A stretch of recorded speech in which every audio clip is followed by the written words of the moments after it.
Netcasts you love. From people you trust. This is Twit. Bandwidth for the Tech Guy is provided by CacheFly.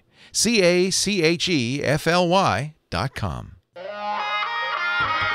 Hi, this is Leo Laporte, and this is my Tech Guy podcast. This show originally aired on the Premier Radio Networks on Saturday, May 18th, 2013, including our new channel on XM, by the way, 244, America's Talk. This is episode 979. Enjoy. The Tech Guy podcast is brought to you by Gazelle, the fast and simple way to sell your used gadgets. Find out what your used Samsung Galaxy, iPhone, or other smartphone is worth at Gazelle.com. And by Stamps.com. Use Stamps.com to buy and print real U.S. postage the instant you need it right from your desk. For our special offer, visit Stamps.com now. Click the microphone and enter Tech Guy. And by 99 Designs, the world's largest online graphic design marketplace.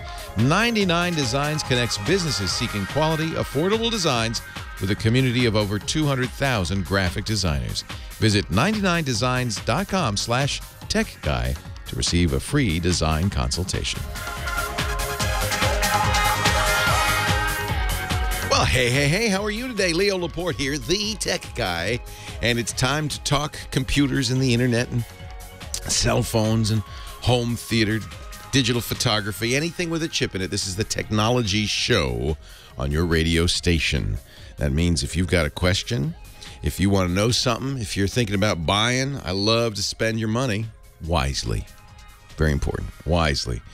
888-827-5536 is the number, but you don't have to remember that. You just have to remember 8888 Ask Leo. See how easy that is? 8888 Ask Leo. Heather H is on the other end. She'll answer the phone. She'll say, hello. Hello. Hello. Hello. Do you say, hello, Tech Guy Show? Oh, gosh. Wouldn't that be horrible? That sounds like Lloyd Lindsay. You know? Hello, Tech Guy Show. So you just say, hey, what do you want? No. Oh, I do say, you know, Tech Guy Show. You got to say Tech Guy. And right. then I come back and I go, what's your question for Leo Laporte? Right. The callers can mimic me to you, I guess. They'll tell you what I'm actually doing over here. They'll tell me the truth. 8888 Ask Leo. Ask Heather. And she'll get you on the air here. We can talk about what's been going on with Google, because, of course, the Google I.O. conference, which I'm tempted to pronounce Googlio. Googlio. The Googlio conference was this week, and they had a 3.5-hour keynote. Not exactly Jobsian, although, you know, because Apple's so famous for how there have been books written about Steve Jobs' presentation style, and my friend, I want to say Carmen Miranda, but no. Anyway, he wrote a book called The Presentation Secrets of Steve Jobs. Carmen, I can't remember his last name now. Anyway, this was not well, it wasn't, because as kind of a surprise, the CEO of Google, the Google keynotes are generally done by, you know, a team style.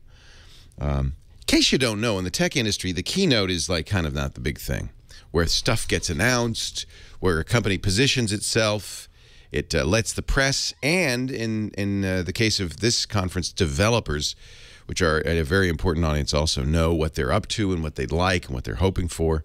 So it's a very important yearly ritual, and all the big tech companies do it. Apple's Worldwide Developers Conference is coming up a little less than a month from now. Microsoft has several, but their big Build conference is also about a month from now. That's going to be one where they'll talk about the future of Windows 8 and so forth. These are important events. In fact, even Yahoo has an event on Monday. We'll talk a little bit about that later. But let me, you know, the thing that was interesting about Google I.O., besides the fact that it went on and on and on, they said instead of doing 3, which they've done in the past, 3 keynotes, we're going to do 1. We're going to get everything in there. They did not announce new hardware. Did not. People thought maybe there'd be a new Google phone from Motorola, which they bought a couple of years ago. No. In fact, the only phone they talked about at all was the Samsung Galaxy S4. They said, we're going to start selling that in a what they call a Nexus version, a pure Google experience. That is none of the Samsung stuff on it. $649. Yikes. unlocked. They didn't, you know, last year they announced the Google Q streaming media thing, which died on the vine. They announced tablets. No, not even a new Nexus tablet. Really kind of a, from a hardware point of view, they barely talked about Google Glass. It was mostly about software, but they had a lot of software to talk about, including a redesign of Google+. They're so committed to this platform, Google+.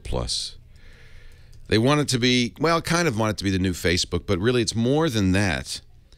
Google Plus is really about getting you to tell Google stuff, not so they can spy on you. I think that's kind of an uncharitable interpretation, but more so that they can give you and your friends better search results. You know, for instance, if you talk about places you've eaten and stuff you like, and they kind of gather that information and they can give you better information. And your friends too, you can do searches, you know, and they'll say, well, your friends really liked this place.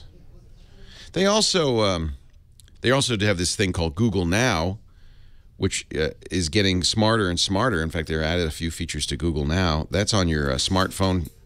Let me turn out. Now my smartphone just smartly started playing Madonna. Hold on. I turned on my smartphone, and on Google Now, it'll pull up cards based on things that you've indicated you're interested in. The idea, Google's idea, which I think is quite interesting, is to give you the information you want before you know you want it, or before you even ask for it, just to have it there available for you. So the idea of Google Now is, hey, we know what you want. So here I'm looking at my Google Now cards, and it shows me that it's time for the radio show, baseball game scores, Giants lost last night, temperature in Petaluma, nearby events in the small town. I've been searching for information about this phone, the HTC One, so they actually put together, this is something new, an HTC One research card, and there's even a button that says continue researching. So I guess I can get them to do more. Are you researching the HTC One, it asks? Yes. So it's going to, says some of your recent searches involve HTC One. Are you researching this? Yes. So now it's going to give me more information, you see? That's the kind of thing Google wants to do, but in order to do that, you need to give them the information in the first place through the searches, through Google+. So they updated Google+. It's actually, some people complained about it. Any change, you're going to get people complaining about it, but I kind of like the new Google+. The other thing they introduced is a new kind of chat platform. It's Hangouts, which is their video chat platform, but they're adding permanent text chat. I think they're going to add SMS. It's going to compete with Facebook Messenger and Apple Messages. So that'll be interesting. The most interesting thing to me was that Larry Page, the CEO of Google, who has been silent, literally, for a few years, came onto stage and spoke. And that's really what, again, I think these events are all about, is setting the stage for what we're up to, letting the public and the news and developers know here's what we are up to. And I felt like this Google speech was the first time Google's been for 10 years working on this stuff, building the foundation, and now the edifice is starting to show how all this stuff connects in an interesting way. Glass and Now and Plus and Hangouts is all starting to fill in the details. And so Larry Page, who's had vocal cord paralysis since he was a kid and hasn't been able to talk for a couple of years, came on stage. Voice kind of weak. Just because of the weak voice, this is not, by the way, in any way a life-threatening illness, but it reminded you a little Steve Jobs, being ill and coming on stage and still talking about his company's vision and what he wanted for the future. And Larry Page, what he wanted for the future is to everybody to get along. He said, I don't like this negativity. I like this everybody can win here. We just all create great new products. We don't have to sue each other. We don't have to do anti-competitive moves. Meanwhile, Google's doing on all the scenes, all these anti-competitive moves. He said, let's make new stuff. And most of what Google does, Google Plus is, kind of response to Facebook. Android's a response to the iPhone. A lot of what Google does is really not that new and innovative. So you had to take it with a little bit of grain of salt. But I didn't disagree with him. I agree. We should all be less negative, even you, Google. We should all focus on making new stuff and not suing people. We should all focus, all the tech industry should focus on doing better for its customers. That's us, you and me. So I didn't disagree with him. I just thought maybe it'd be nice if he kind of lived up to his ideals a little closer. Somebody on online said Paige wants to go away to an island, a world where Google gets to do whatever it wants and everybody else has to go along. That's kind of what he was asking for, wasn't it? And yet, I think he's right. I think the industry does spend a lot of time worrying about what the other guy's doing, instead of just let's make something really great. Worry about the customers more. I look at Microsoft with Windows, and I think they didn't think about us, did they? Windows 8, they didn't think about what we were interested in. They just said, this is where we're going. We're going to tablets. And now Dell, did you see this? Dell's in such financial trouble because nobody's buying computers. Dell says it's tablets. It's not tablets. It's not tablets. It's Windows 8. Nobody wants it. 8888, ask Leo. Let's talk tech. Leo Laporte, the tech guy.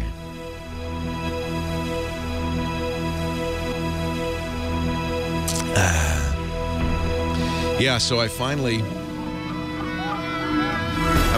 have mixed feelings about this. I can always bring this back to its hurricanes, tornadoes, original state. But what I did with the HTC One is I had already rooted it before. They make that easy to do on the One. They unlock the bootloader free for you at the HTC site. But I decided to go one step further, and I had already rooted it and unlocked it, and I decided to go one step further and put a cyanogen mod on it. And you know, it's pretty nice. This is now, it was 4.12, it's now 4.22, pretty much stock 4.22. I have a different launcher on it. I have Nova launcher, which I really like. But the battery is, well, it remains to be seen if the battery's better or not. I think the battery is just the battery. Although the one negative on current versions of Cyanogen ROM is it doesn't do LTE. It only does HSPA+. So I'm not really pushing this, you know, as hard as I was. That might help the battery life. But you know, it's but the negative is I've lost the Zoes. The camera app is not nearly as good as the camera app that HTC put out. It's the stock Android camera app, so I'm a little disappointed. I mean, you know, on the one hand, this is a pure Google experience. On the other hand, it's kind of you saw the Joy Division, did you? So, and the Galaxy S4 now is not a pure Google experience anymore, right? Although you could buy it that way.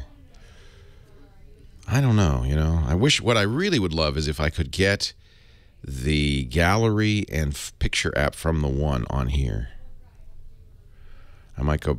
The thing I didn't like about Sense 5 Waikiki Guru was that it was so intrusive. It really took over the phone and kept me from doing some things that I like. I couldn't, for instance, find out how much the screen was using the battery. I could, because it's turned off. I couldn't put a battery percentage on. I couldn't. There's so many things I couldn't do.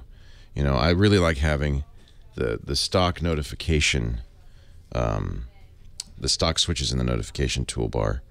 I really like being able to just do this. And I got a widget that does this, but it really should be. It should be in the. Plus, it's 4.2 now. You know, so I can do more. It's purer, but I do miss. I miss some of the Sense customizations, particularly the camera app. So you know, and I can always go back to Sense on this. I mean, it's just I backed up the ROM, so I can go back to the original ROM. So it's just interesting. Now, I haven't seen anybody do a Zoe, and I think the reason is it takes a lot of horsepower, and maybe even in a camera that's tuned to use the Zoe.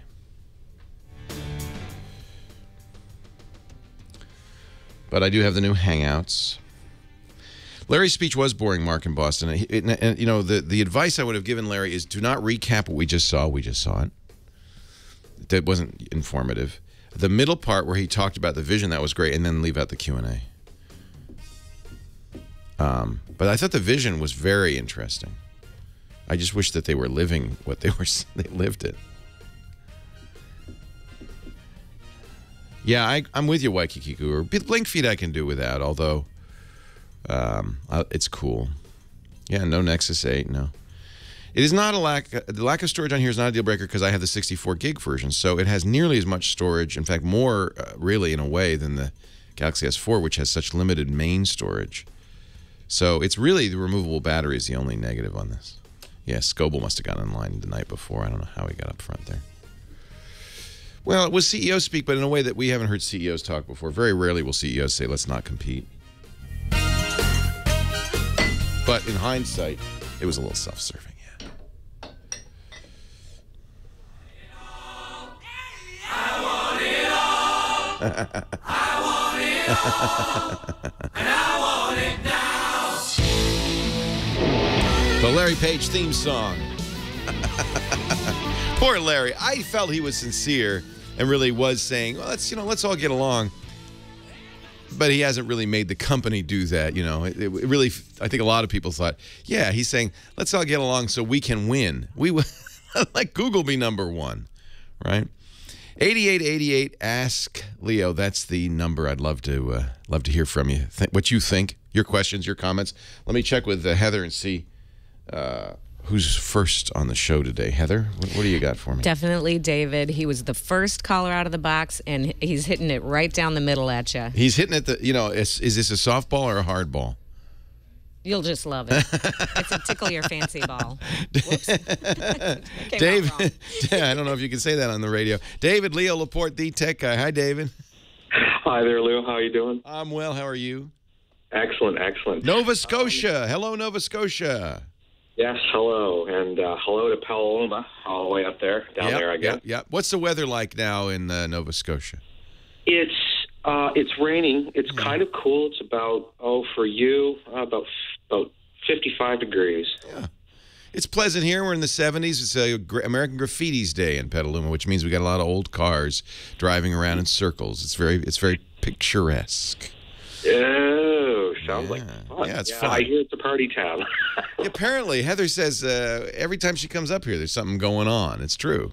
What can I do for you, David? Okay, I have a Roku player, which Leo, I have to tell you, I almost just chucked it at the door and forgot about it. But hey, I want to sort of do what you do with what you're doing with Twit right now. I'm watching you actually via the Roku player, oddly enough, and so I want to stream the audio and the video, but like you do. Right. Yeah, thanks to Craig Mullaney for writing a Roku app, Houdini7 in our chat room of Shift Key Software, because that's how you do it on the Roku. You can't just, I take it back, because I believe there is a Ustream app, is there not, for the Roku? Okay, but I want to make my own channel. You understand? Then you have to write it yourself. Houdini7 wrote it as an app, and I don't know if he's in the chat room, but I would ask him exactly what it is. My sense is that it's mostly kind of JavaScript and CSS, HTML5. But really, what I'm looking for, is the right XML file to stream live audio or live video. I really don't care which. I really prefer the audio, but I just want to do the live part. I saw how to upload my own recordings, but I don't want to do that. No, and there's got to be a way to do it, and maybe Houdini7 can fill us in on that at some point, because I don't know the details. This is true of, and we should explain, the Roku is a little tiny hockey puck-sized box that you attach to your TV, and then it connects your TV to the internet. And it has on it, many of the things, that you would want to stream from the internet. Netflix, for instance, HBO Go, that kind of thing. One of the neat things is it has a channel store, and you can add channels. On the web, there's a third-party directory of Roku channels. I think it's roku-channels.com. that lists literally thousands of Roku channels. Some of them are not in the channel directory. You just have to know what to type in or search for. And so that's great. So really what the Roku is, in simple, is something that puts your TV on the internet. And since there's so much content on the internet, that's a great thing. Most TVs now, if you buy a new one in the last year or so, have their own internet connection and their own, they call them smart TVs because they have apps.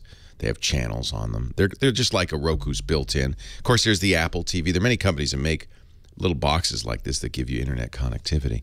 Each of them has to have an app written for it. And I know this because that's what we have to do to get my podcast network on them. If I have chosen in my life to be, besides doing the radio show, to be an internet broadcaster. I'm excited about the idea of doing the things that I've done for years on radio, traditional radio and television, with internet distribution only.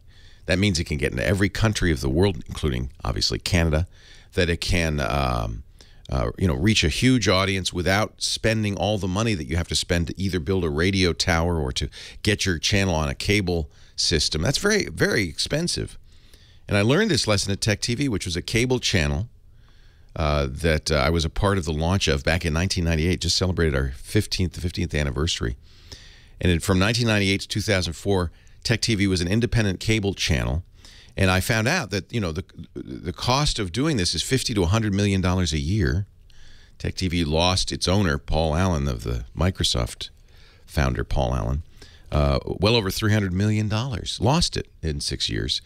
And that's not unusual because you not only have to build the infrastructure, that's fairly cheap, but you also have to, most of that money goes to cable, goes to getting on cable. So I thought, what if I built the infrastructure, did the shows, but instead of using cable, who needs cable? We just do it via the internet, right? So I've built a 10,000 square foot video studio here. If you're watching online at twit.tv, you're seeing part of it. But we do 25 shows. We're growing rapidly to become a kind of a television channel that's not like Tech TV, but not on cable, but on the internet. And there's some real advantages. There are also real disadvantages, and one of the disadvantages is a little harder to watch. You got to go to your browser, watch it on your computer. I'd like to be on your big screen TV, just like Tech TV was. And that's where Roku and smart TVs and Apple and all these things are great advantages for us. If we can make the apps, we can make it easy enough so that people can just turn us on in the same way you'd turn on CNN. That's the goal, right? So you just, turn on your TV and flip to that channel. And there it is. And I think that we're not alone. I mean, that's why you see HBO Go and CNN. CBS and ABC just announced they're going to stream local broadcasting live on their apps on iOS. So more and more we're moving to this world where you could be on cable, and that's kind of where you'd like to be if you want the most people to see you, but you can also be on the internet. Actually, more people could see you on the internet, right? Everybody has internet. I just saw the stat that there are 7.1 billion people in the world, and 6 billion of them are connected in some way or the other, whether it's a smartphone or an internet connection or the library, whatever. That's a pretty big audience compared to the, at its height, Tech TV, and we were happy about this, whereas in 44 million homes in the U.S., and I think we made some deals internationally, so we've kind of had some scant coverage there. That was a big deal. It cost, as I said, hundreds of millions of dollars, and most of that goes to distribution. So that's why the internet is, I think, the future of broadcast, of content, music, video, movies, television. It's all moving, and that's where Roku is so great. And you're right, David. If you want to do a channel, you'd be crazy to say, I want to do a cable channel. Nobody does that anymore. You'd start an internet channel, right? The other advantage of it is because it is more economical that you can have very narrow slices. You could do a knitting channel. You couldn't do a knit. You'd be hard-pressed to make money as a knitting channel on cable. I don't think there's $50 million a year in knitting. But there might be, I don't know we have a fairly expensive operation compared to what most people would do. And I would say I just was looking at the performance. I think it costs us several $1 million a year to run this. But we've always been profitable because we never did more than it cost. We only could do what we could pay for. So I go for it, David. Yeah, writing the app, that's a little tricky. I'm sure if you search the internet, you could find the details for how to create an app for Roku. And then you got to do Samsung and Vizio and Panasonic and on. Hey, Scott Wilkinson, our home theater geek, is here. We're going to talk home theater right after this.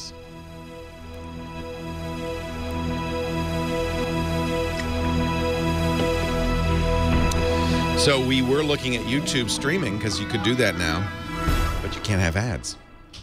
Come in there, Heather. Hey, you were from last week. Did you want to talk to that guy? Oh, yeah, I saw your message. He left you a message? Yeah. Yeah. Now, that was on Sunday, huh? We should do it on the same day, only because it's a different station set. Right. And then it'll be on KNEW tomorrow. Exactly, and you can listen to it. Okay, I will let him know. Thanks. Did he seem normal? Huh? Did he seem... It sounded really nice, and I even said, you're welcome to just call in, No, let's call him and do him as a guest tomorrow. Yeah. I love that idea. Obviously a million people told him about it, and he ended up watching it and everything. Yeah. He wants to talk. He wants to, yeah, good. Good. Thank you. So we got the guy, what is his name, Mark X or whatever?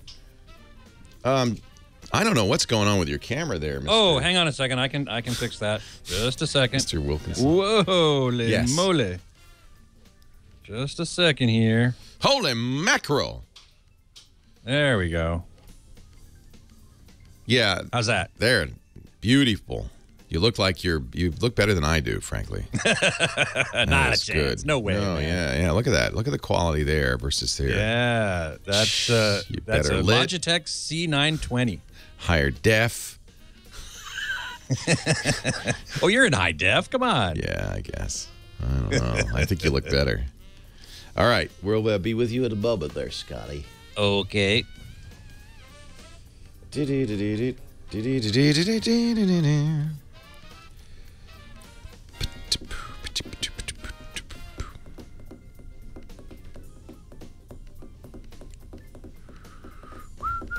I should change this too.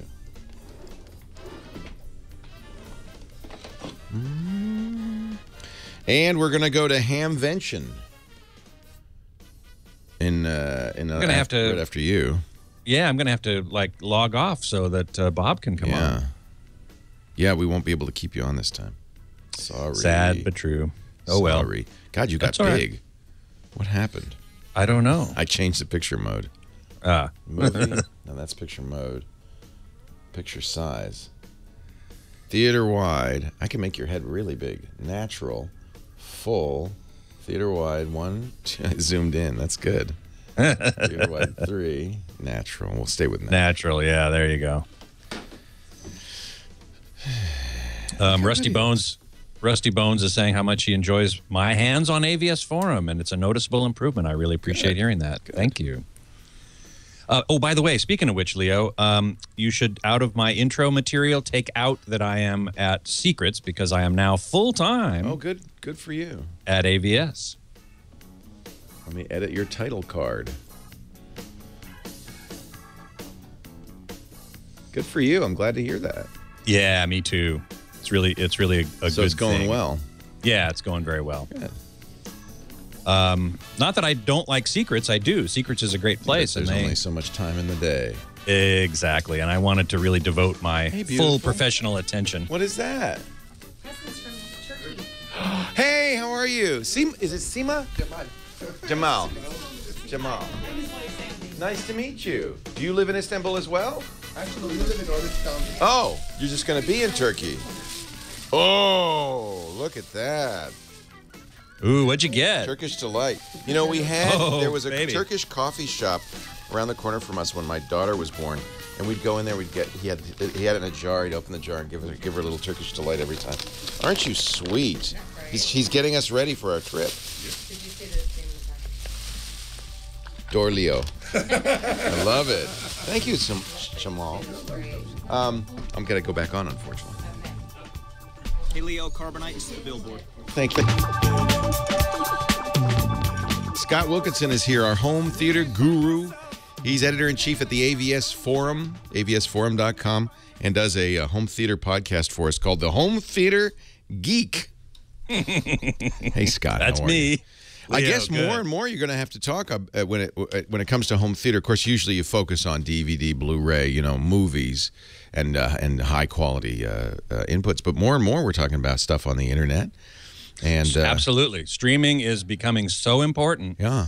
And I do talk about it on the show quite a bit, and we also write about it on AVS Forum quite a bit. I've got in fact, a couple weeks ago, I had on one of my premier primary writers on AVS Forum, Mark Henninger, who's doing a great project comparing the quality of the different video streaming services.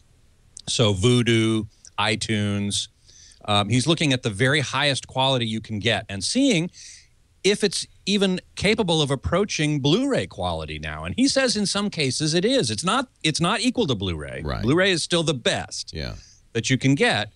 But streaming is so convenient, and we really want to see if streaming can get anywhere close to Blu-ray. And it's good enough for most people. For most people, under most conditions. Yeah. Now, a lot of the AVS Forum members, are serious geeks, and they really want the highest possible quality. And believe me, buy a Blu-ray. It's really easy to do. But I talk to so many people just out in my life, and they say, man, streaming is so convenient. I just, go to iTunes or I go to Vudu and I can find what I want and I can start streaming it. People with kids, it's great, because kids, of course, watch things over and over and over and over again. So it offers them an opportunity to just, turn the thing on and the kids can watch it as often as they want. It's not that these are not at 720p or even in some cases 1080p. It's how much they compress them in order to get that full resolution through your narrow pipe, your internet connection. And heavy compression, even if it's a 1080p original source signal and it comes out the other end at 1080p, heavy compression can make it really be soft and smeary. In fact, that article that that series you talked about, everybody should just, because you have comparison pictures and so forth, and you can really see. Yeah, Mark's a professional photographer, so he actually gets photos of these different things and puts them right next to each other and says, now take a look at see what you're giving up. You can see this. Yeah, see what you're giving up. In many cases, I just finished a book called Pictures at a Revolution. It's a history of the 5 Academy Award Best Picture nominees of 1968. And so as part of reading the book, I wanted to watch all 5 of them. Great idea. But I'm not going to buy the Blu-rays because I'm, so the question is, can I find all 5 of these? And yes, whether it's Netflix, most of them are on Amazon streaming. $2.99, $3.99 for HD. So last night I watched Bonnie and Clyde, for instance, and I paid $3.99 for the streaming HD.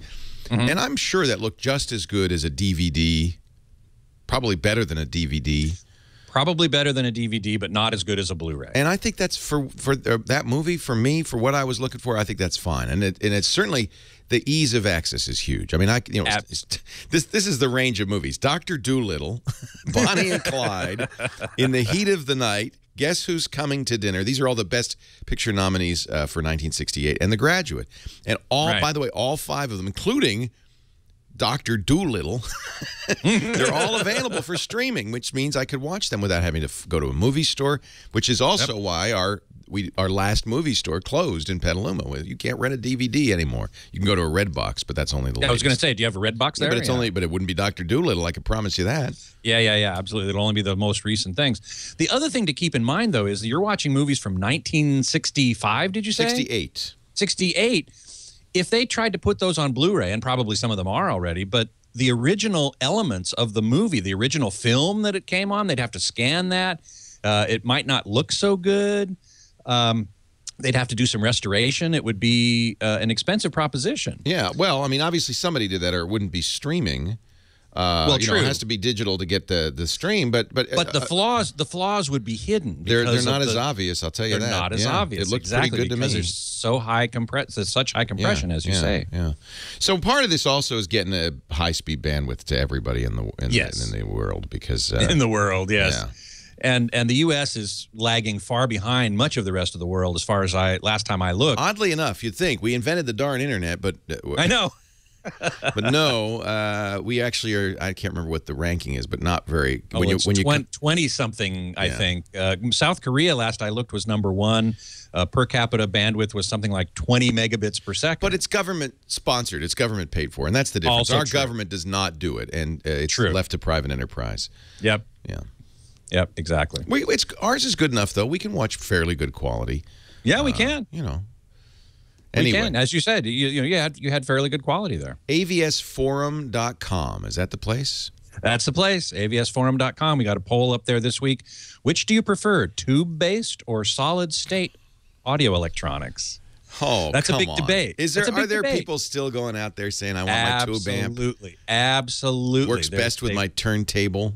There is a strong turntable contingent out there, people who really like their vinyl. That's going to be another poll question coming up at some point. Yeah. Do you like vinyl? Wait a minute, Heather, wait a minute. Heather's giving me the thumbs up sign. Heather, you don't have a turntable, do you? Do you? Do you have a turntable? I have one sitting in the house currently. Do you have records? Do you listen to records? Well, I gave all my records to my ex, who's a DJ, but he will tell you he's got the one. Well, and DJs two need and records because they have to go. Wiggy, wiggy, wiggy. They got to go scratching. Yeah. Yeah, but and tube amps are beautiful. They are beautiful. I feel you. I have a friend who has a beautiful old Macintosh, not MAC, but MCI, MTOSH, and it glows. It's gorgeous, and I guess the sound is warmer. I think there's a lot of psychology. I think you're looking at it and going, those tubes look warm. That sound must be warm. The sound must be warm. No, there is some mathematics to support that. We have tubes. By the way, we're going to Hamvention in a few minutes, where Bob Heil and Gordon West are at Hamvention. And I have an old, because I'm a ham, I have an old AM tube transmitter that we use on the 75 giant meter band. Yeah. And I'm told, although I can't tell, that when I use the Gates Stereo Statesman and the old Heil Fin mic and that beautiful tube amp from 1961, that it's a richer, smoother sound. Well, and that goes along with your richer, smoother voice, does it not? I think you're nuts. Now, somebody, Midnight Rider in the chat room says vinyl's making a big comeback. What does that mean? I don't think so. Oh, it is. There's no question about it. And it's a comeback amongst the young. I'll believe it when I see a record store in Petaluma. Well, yeah, that's going to... Yeah, that's not likely. No. The end of this month, beginning of June, there's a big audio show. And there are audio shows all over the country. 6 or 7 major audiophile type shows, and at all of them you can buy vinyl, and they play vinyl. For Knox Harrington says he was at Target and he saw vinyl records at Target. Okay, I stand corrected. If that's the benchmark. You see him at Target, at Walmart, somebody's buying them. There's a market. Somebody's buying them. Holy cow! That's exactly right. Scott Wilkinson, go ahead. Sorry. I was going to say, end of this month is the home entertainment show at the Newport Beach, Hilton, and Atrium Hotels. I'm going to be there on Saturday, June 1st. So anybody who happens to drop by, find me and say hi. Good, and I hope we'll get a report. We will, absolutely. Scott Wilkinson, editor-in-chief at the AVS Forums, avsforum.com. He's also our home theater geek. His show every Monday on the Twit Network, twit.tv. You can't watch it on TV unless you have a Roku box or something. But that's right. You just turn your browser to twit.tv at about, 1 p.m. Pacific? 2 o'clock. 2 p.m. Pacific, 5 p.m. Eastern Time. Who's your guest on Monday? Oh, Monday is Kevin Miller, one of the calibrators at the Value Electronics Flat Panel Shootout, which was last weekend. They put up a bunch of flat panels and compared them side by side and under controlled conditions, all calibrated. Really interesting resuls. You want to know who won? Tune in Monday, 2 p.m. Pacific, 5 p.m. Eastern, twit.tv. Thank you, Scott. You bet. Leo Laporte, the tech guy. So who won? Was it the Panasonic Viera? It was the closest horse race in the 9 years of Value Electronics. Wow. And have they published the results yet? They have. There were 2 sets of votes. One was from the audience, which are mostly consumers and enthusiast consumers, and the other were professionals, calibrators, people in the business. Among the consumers, the Samsung F8500 won. Okay. Primarily, we believe, because it's the first plasma that has enough light output to compete with LED, LCD TVs. It's bright. People like bright. It's very bright. But among the pros, the Panasonic, and this is very interesting, ZT60 and VT60, the one step-down model from the ZT60, tied. All right, we're going to run. Thank you, Scott. We got to get the hams on. You bet. My pleasure. Care. Say hi to Bob for me. I will. Bye-bye. Hey. A digital scale and $55 free postage. You hear from Google I/O. For Google I/O, I could see. Yeah. You're just going to stop in, or can you stay? You're just going to pop in? Well, nice to meet you. How are you? Yeah. You want to come back here and get a picture real quick? You got a camera? Lightning to strike. Either way, it can be very stressful unless you have Go to Assist from Citrix. You see, with the right tool, it can be challenging, but it can also be satisfying. These are popular in Sweden, right? One simple cloud sit on the ball. Unpredictable IT world. 3 modules. There's the Go to Assist monitoring. Attitude would not be happy. Hardware and software. Toner cartridge, hard drives to network performance, and you're the first to know. Proactive alerts before anything bad can happen. Cool. Good. Did you have fun at I/O? That was nice. Yeah. It's exciting, huh? Device anywhere. Third module, brand new, the Go to Assist service desk. We're gonna, unless you're leaving, can we do it in the next break? Yeah, we do this, but we want to make sure that. Thank you, guys. Nice to meet you. Thanks for visiting. I appreciate it. Go to assist.com.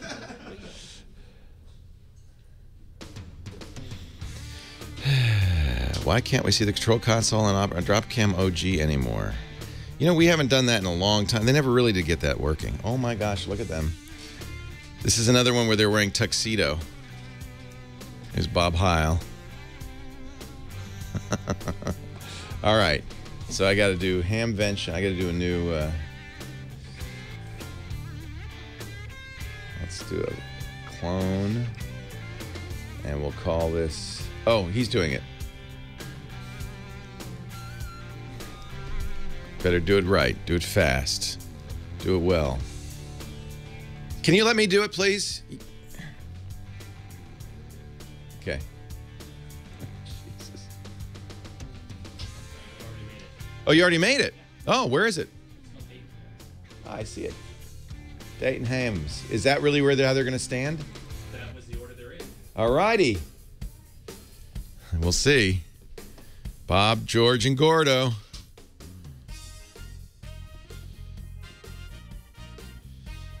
Look at him. Hello, Hams. What are they on Skype One? Hey. Yeah, they can hear me. Okay, good. Is this another Exceed satellite shot?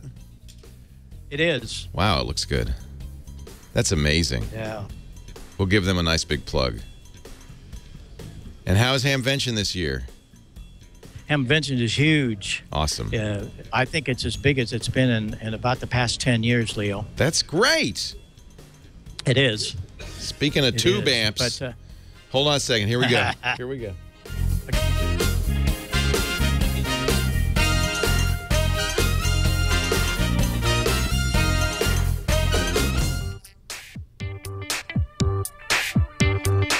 Do I have an ad on this break here? No, sir.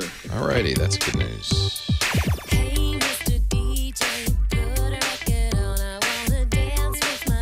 This is for your ex, Heather.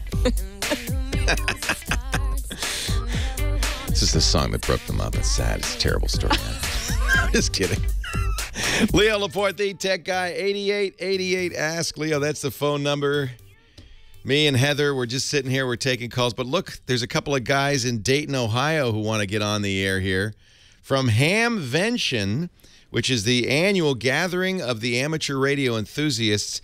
It's the host of our Ham Nation show. From left to right on your radio, Gordon West. Hey, Gordo. Hey, hi, Leo. How are you doing? I'm doing We're having great. fun. The host of Smoke and Solder, George Thomas, in his lab coat.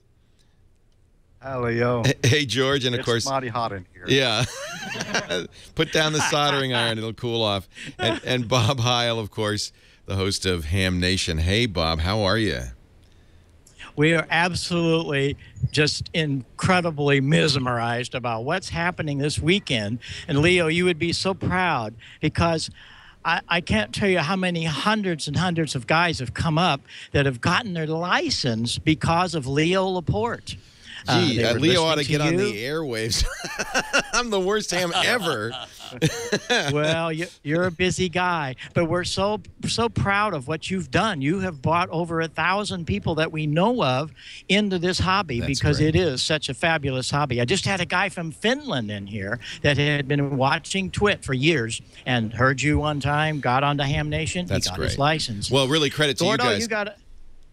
Well, Gordo's got a couple of things he wants to open with here. Gordo's the master of minding the crowd, and there's hundreds of guys in front of us. Gordo? And Leo, you have so many followers on the Twit network. They all wanted to give their call sign. So radio listeners see which call sign of ham radio operators you can hear well. 1, 2, 3.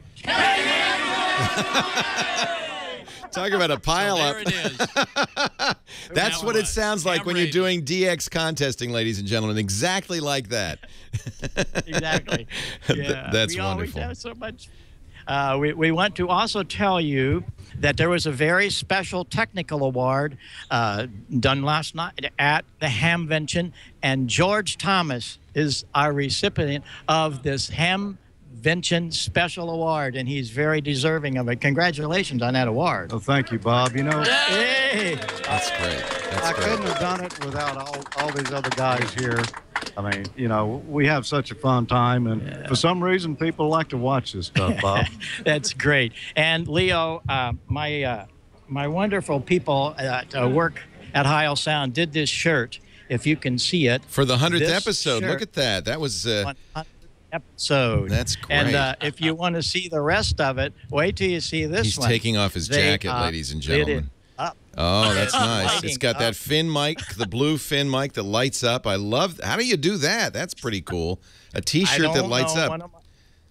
One of my master little guys, Steven and Jerry, they put this together. But we appreciate you letting us be on the program a little bit, telling the world about how important ham radio is in disasters and emergencies, as well as just having a good time. But we are definitely having a good time, and almost, as I said, every 2 or 3 minutes, somebody's up here talking about Leo Laporte and the Twit Network. Well, you know, Ham's really invented a lot of the technology we use today, including packet radio, which is a fundamental technology used not only on the internet but on your smartphones. They, of course, are the lifelines in cases of emergency like Hurricane Katrina. So we're very grateful to Hams, and it's really good to promote this hobby. It's a wonderful hobby, and I think young kids, it's a great way to get into electronics, but it's also a very important hobby. So, hey, one more question, though. You guys, you look great. You're all wearing black tie, and I really appreciate that.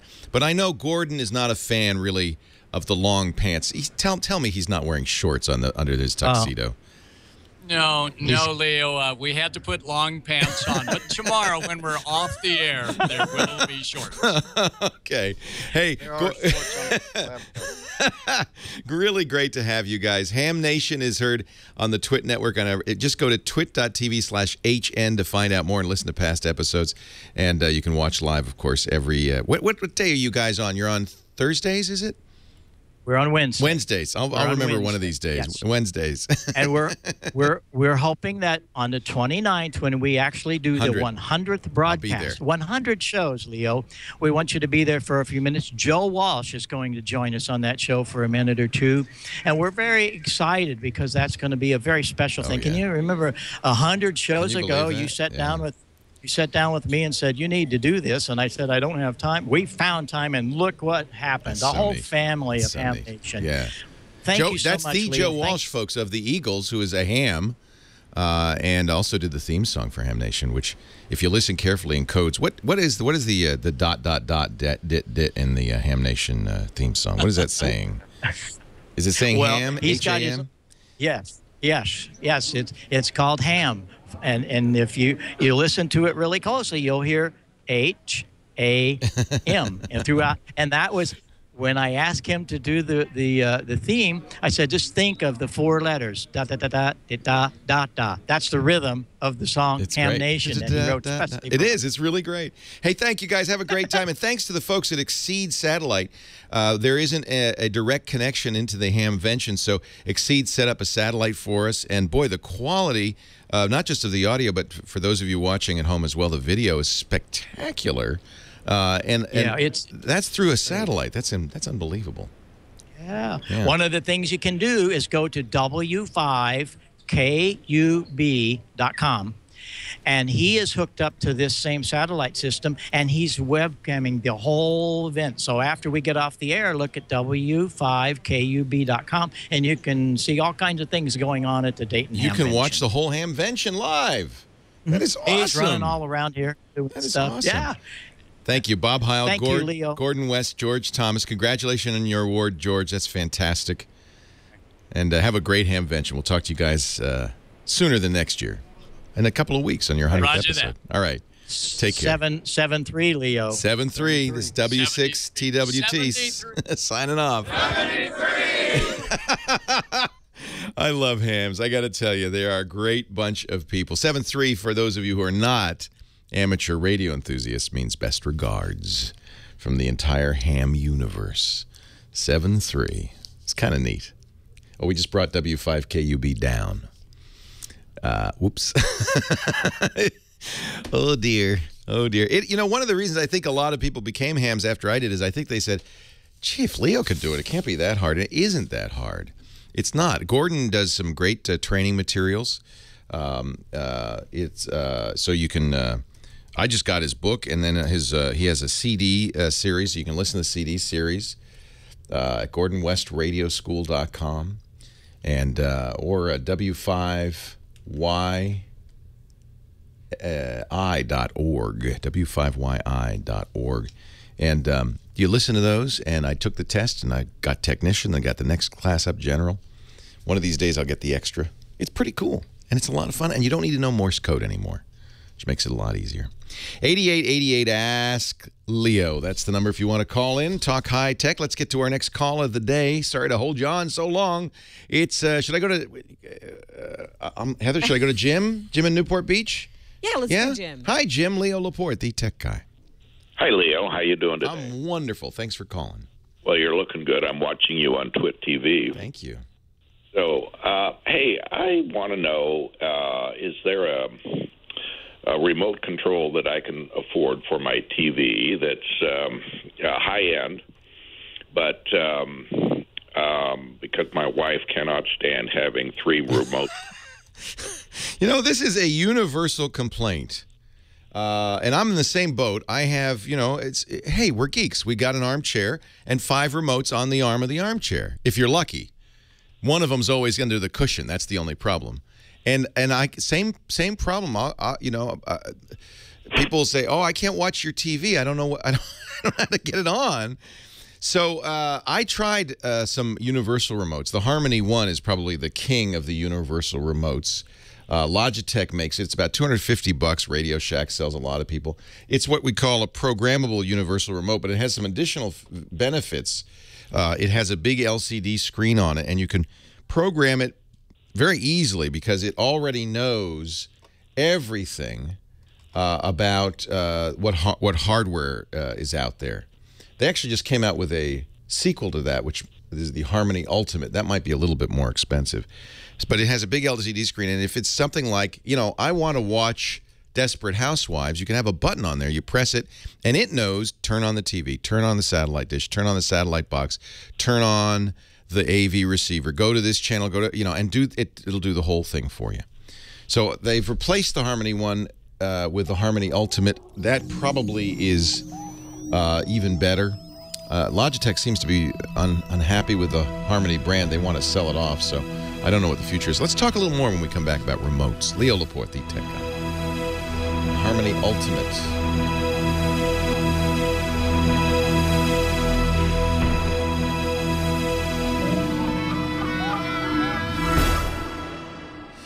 Gives you all the control you deserve.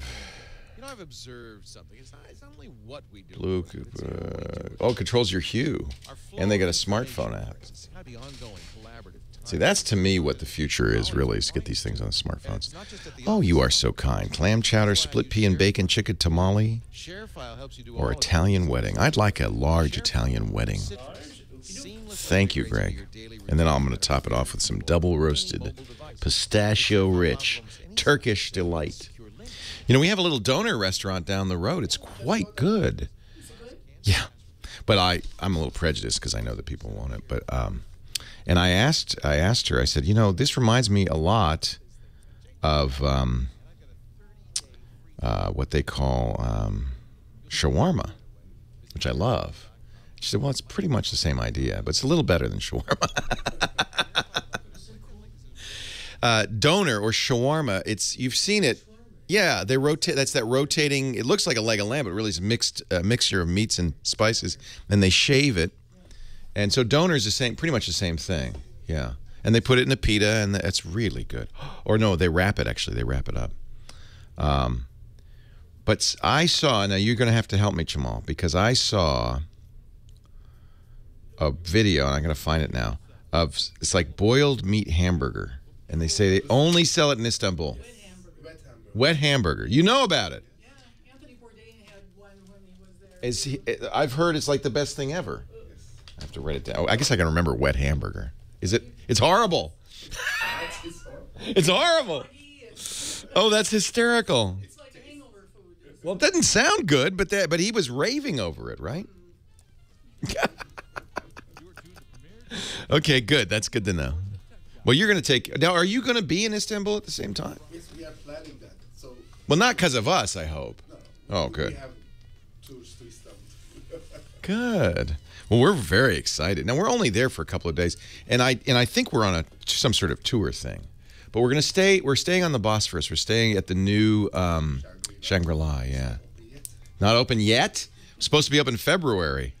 Uh-oh. Uh-oh. Well, it's not till September. They got 6 more months. They'll get it. 5 more months. No, 4 more months. Uh-oh. Uh-oh. So you go back there a lot? Twice a year? Yeah, yeah. And you were in the diplomatic corps. Is that how you met? Yeah, I was in Ankara. He was in Istanbul. How fun. Oh, that's so neat. What a neat story. That's awesome. Now, are you running out, or can you stick around a little longer? Okay, we can do a picture now. This would be a good time to do it if you want to. Hey, Greg or John? Photo time, or Alex, or somebody. And as a reward for helping us, I'll give you some Turkish delight. It's pistachio rich, you know. One of the most delectable sweets in the world, discovered by the legendary Hazar Baba in Anatolia. Well, that's a good legend anyway. How do you discover this?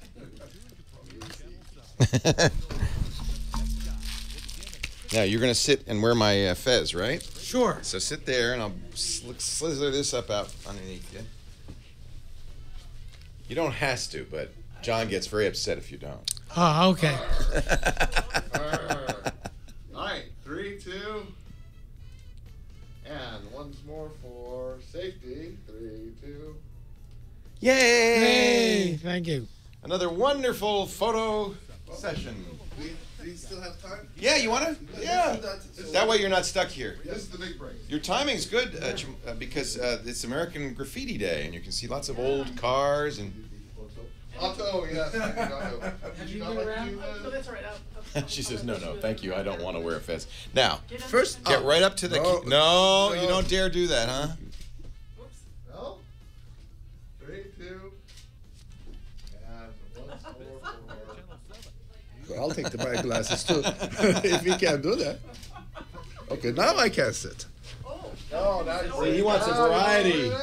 Well, you're tall. Yeah. Sits tall in the saddle. Thank you. Good. Thank you. Yay!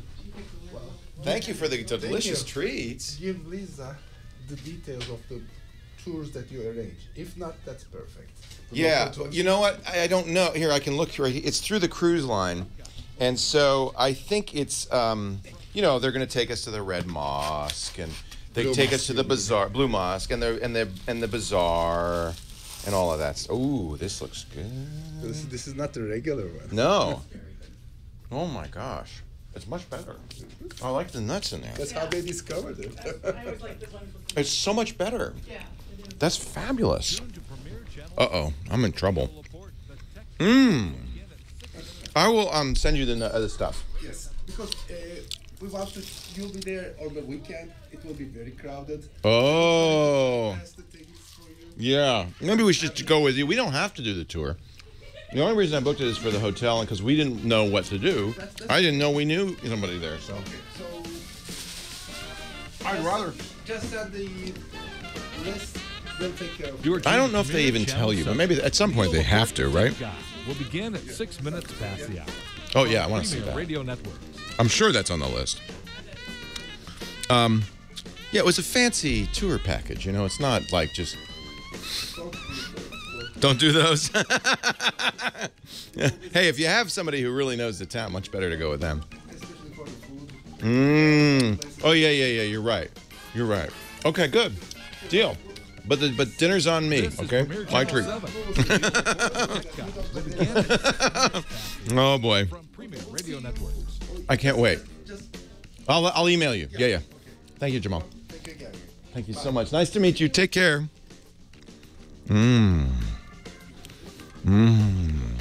Heather, come here and have this, please. You must take it away from me. It's too good. Would you like some? It's so good. It's got pistachios. As long as you don't have a nut allergy, you're all right. Double. Oh my God! It's the heavenliest thing I ever had. I'm getting rid of it. I'm gonna bring it to Heather right now. Well, a good day to you. Leo Laporte here, the tech guy, and it's time to talk about computers, the internet, cell phones and camcorders, MP3s, home theater, all that jazz. 8888 Ask Leo, that's the number. Before we broke for the news at the top of the hour, you're talking about remote controls. It's such a problem. Do you have on your arm of your sofa or on your coffee table, how many remotes do you have? Just one? Oh, me? Yeah. 2. Yeah, see, that's because you're a girl. Oh. There's something about guys, the more the better. Oh, is that right? Yeah. You guys are the same with everything, huh? More cars, more The computers, more the better. Yeah, my ex-wife could not, she still calls me and says, I want to watch Downton Abbey. What do I press? And I actually printed up a guide. I mean, it's just hopeless. So I did buy this Harmony One that we were talking about. Now discontinued. As I look through the Harmony site, it looks like the new Harmony is the Harmony Ultimate. Same kind of idea. It's a remote control. You have to charge it. I mean, it has a little charge station. This is $349. So it's even more expensive, frankly, than the Harmony One. But the idea is that Harmony, they've been making these for a long time, these universal remotes, and they have a database online where they know every kind of possible home theater gear. AV receivers, televisions, satellite and cable boxes, DVD players, Blu-ray players, everything. It's in the database. So it's really simple. You configure the thing. Remember in the old days with a programmable remote, you'd aim your old remote at the programmable remote and you'd be pushing buttons, or you'd have to enter in a long code. None of that anymore. You go to when you get your Harmony One or the Ultimate, you go to the Harmony website, you log in, and you just say, this is what I have. This is how it's hooked up. This is who my cable provider is, or my satellite provider. So it even has your TV guide in it. And then it's got a big LCD screen that you can have programmable buttons, and you could say, hey, I want to watch Downton Abbey, push this button. But this is the problem. And it will depend on which TV, which hardware you have.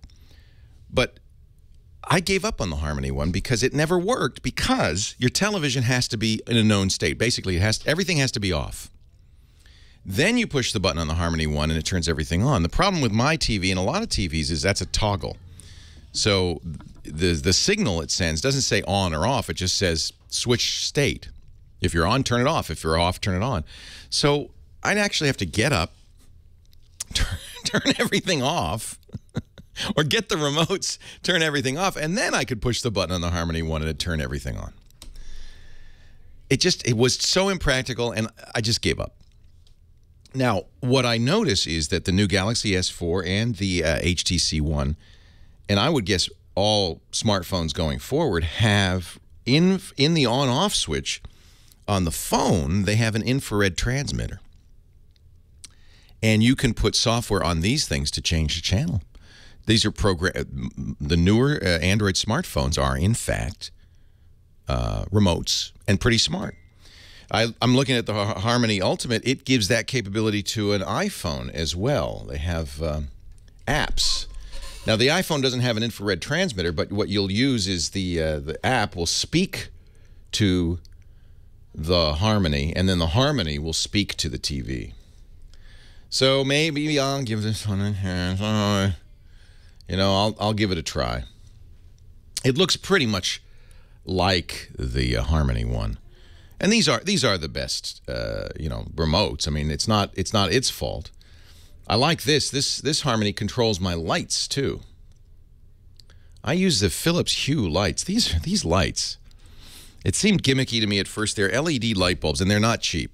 The starter kit, $200, is 3 light bulbs and a base station. And then additional light bulbs are $60. But because they're LED, they use a lot less power, and they don't, burn out for years.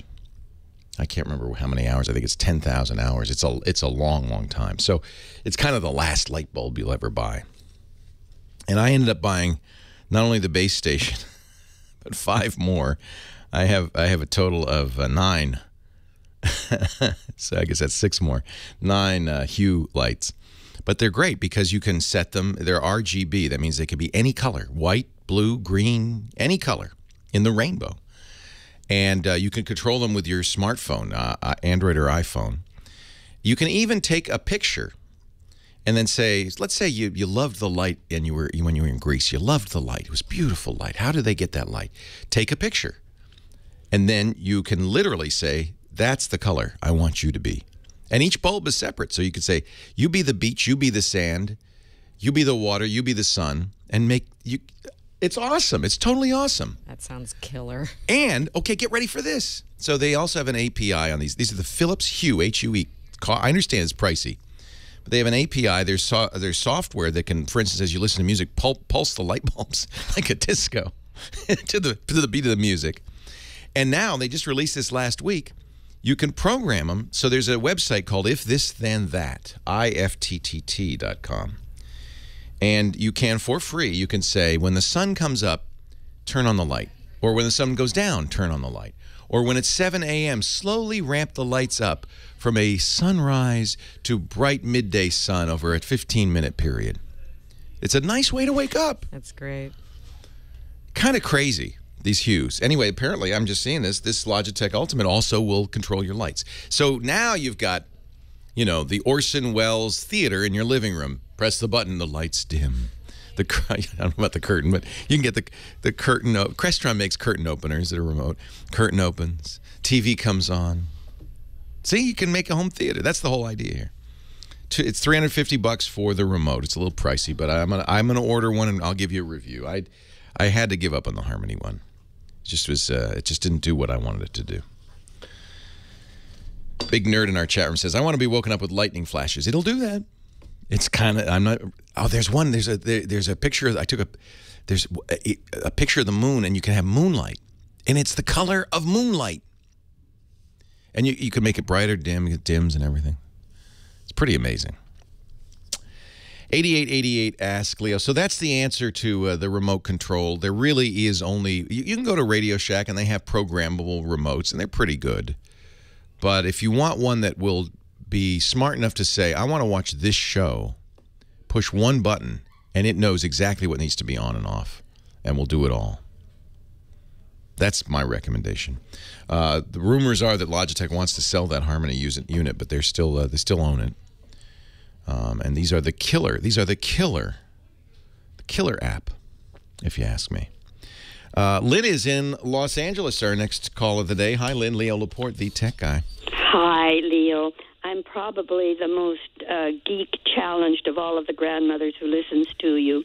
I'm 5 years older than your mother, and I started with computer back when it was the black and yellow screen and was DOS. Awesome. But I lost about 10 years when I had a heart condition, a breast cancer, and lost my husband of 60 years. But the last few years, I've started in again. Good for you. And, yeah, I'm in good health. But now I have a problem. I use an Apple 7, and I like it really well. But I'm a grandmother to the Sunday school, and I take a welcome picture every week and then keep track of the kids. And I miss my old Polaroid. Sure. I need something that I can take a picture and have immediately of the kids that I can keep. My heart doctor said, why don't you get an iPad 2? And she showed me hers, but it looks to me as though the picture is just on the screen. You want an immediate printout like a Polaroid. Yes, I want an old Polaroid back. I still use my vinyl records and my... Good for you. So anyway, but yes, but you can't get the Polaroid film. No, well, they're starting to bring these back because the kids want these. Let me look, Lynn. I believe there are a number of very small portable photo printers. I know there are, that you can have with you. And we're going to take a break. We have to, but we'll be back and talk about it. Leo Laporte, the tech guy.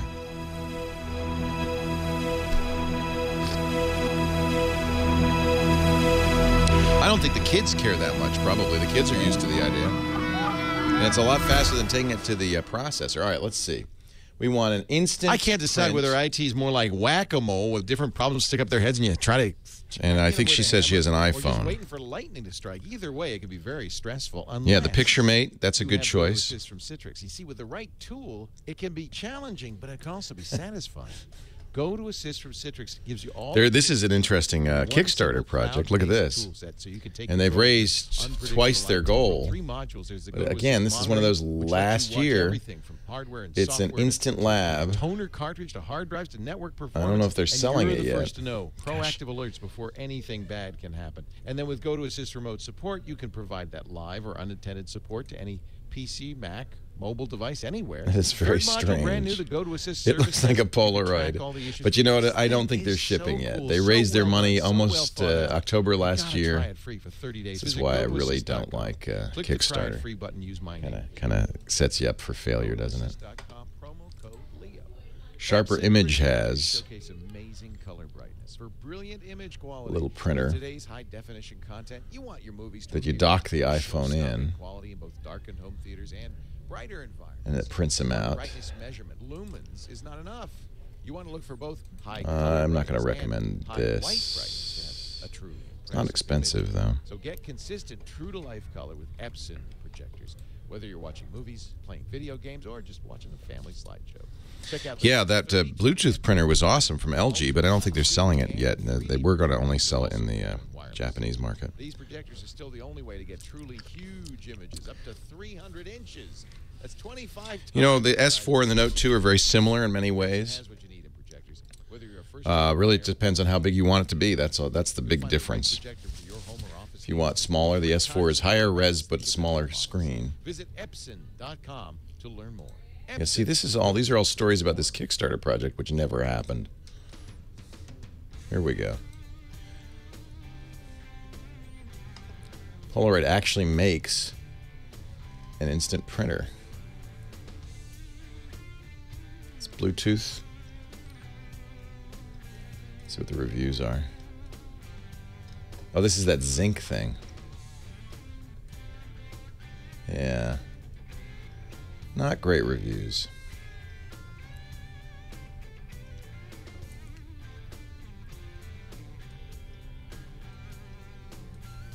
Not compatible with the iPhone. Tried 4 units all. You see, Polaroid is some weird company now.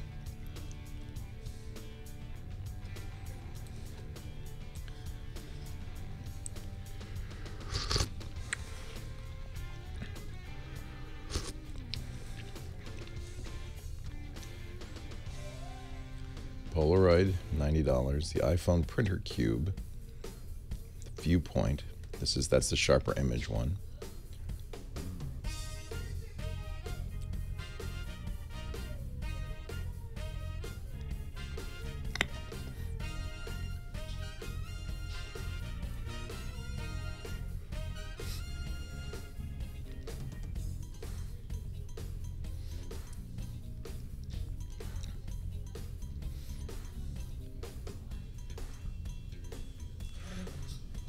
Yeah, there's a number of companies that make portable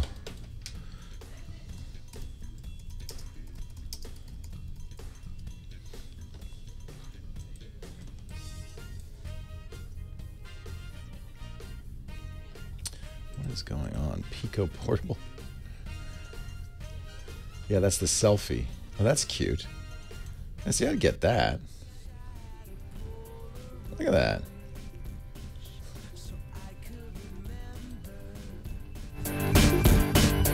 Someone take her picture. Leo Laporte, the tech guy. We're talking with Lynn in Los Angeles.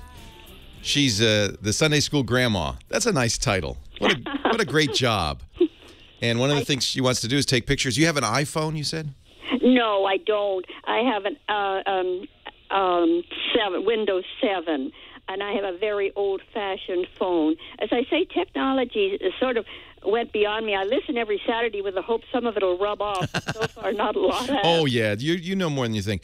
So so do you have a camera? What do you take the pictures with now? I don't take them now. You don't take them now. We used to have a Polaroid. Got it. But you can't get Polaroid film anymore. Right. And but also I learned Excel out of a book I got off of eBay, and I'd like to put my Excel on whatever this is that I get along with a picture. So you really want a computer kind of now. It sounds more like it. Yeah. Unless there is a small camera affair like the Polaroid. Yeah, I mean, there are quite a few companies, including big printer companies like Canon, that make small portable printers designed specifically for, kind of this purpose. But you need a smartphone or a digital camera. Yes. You take the picture, and then it prints out the picture from the camera. It's kind of, it's more elaborate, and you got to carry all this stuff around. Right. And it will not do spreadsheets. I would leave the spreadsheets for your Windows 7 computer. I'm going to have to replace it eventually because I've had it quite a long time. Yeah. And eventually something goes out, and I don't want the 8. I know that. So is the iPad 2 any kind of a replacement thing or something? Yeah, you're actually going to want to. The iPad 2 is pretty old. You're going to go probably right up to the current iPad, which is the 4th generation iPad. Oh. So happens. You turn your back. Technology moves on without you. An iPad is a great choice in a number of ways because it does have spreadsheets on it, so you can use it's not Excel because Microsoft hasn't put out Excel yet for the iPad, but it is Apple's own. It's called Numbers, and it's quite good. It has a camera, very good camera, and of course the little kids would love just seeing their picture on the screen. They're used to that. But what I want to do is be able to look at it when they're in their class. So when they come back out of class, I can greet them by name. I have a terrible time remembering a half a dozen new names, or the kids all tend to look alike. Oh, that's a good idea.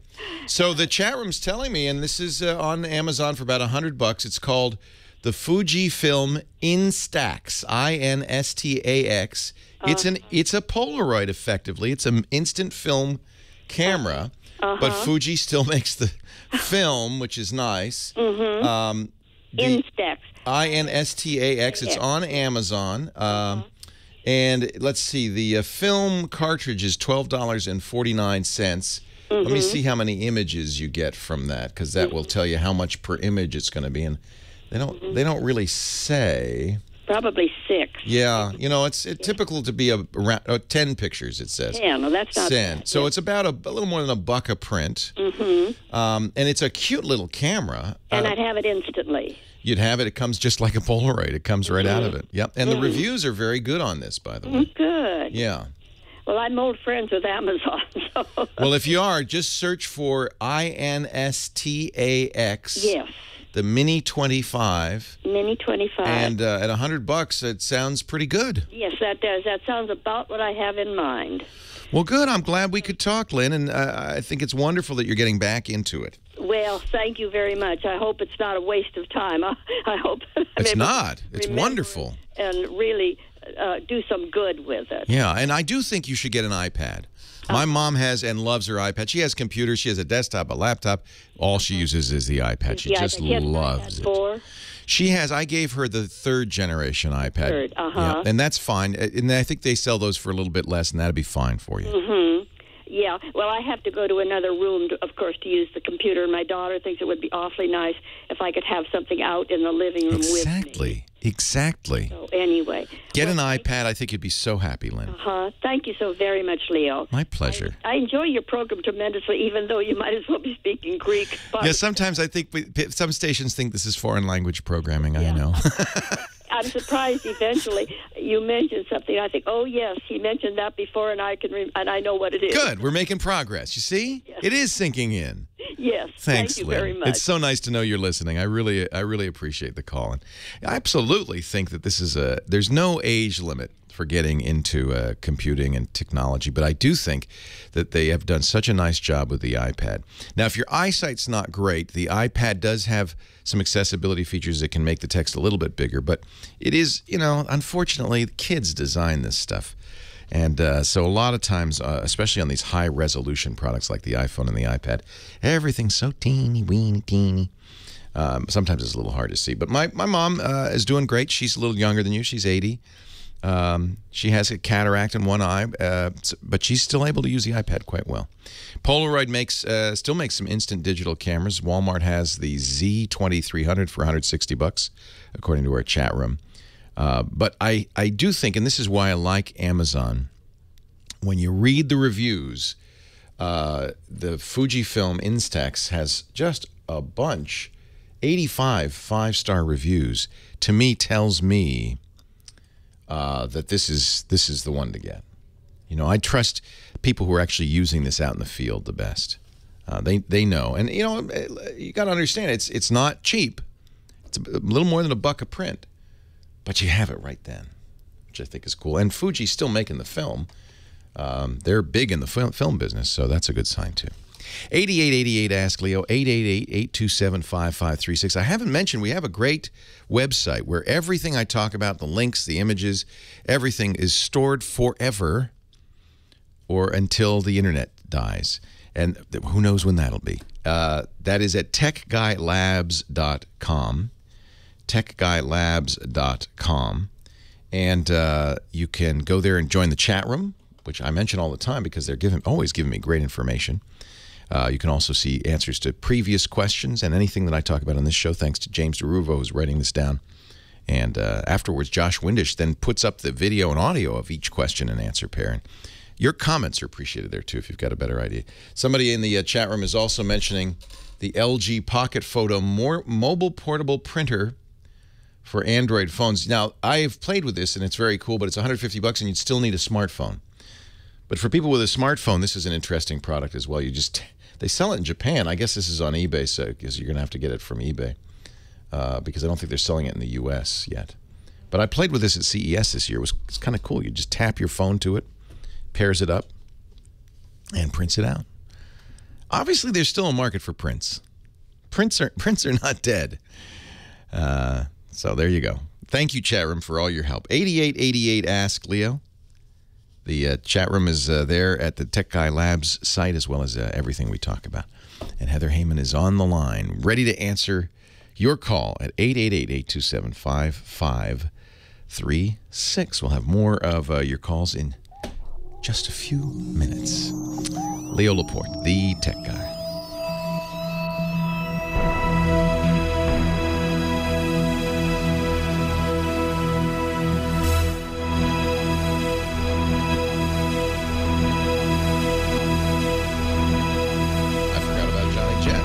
There was something coming up.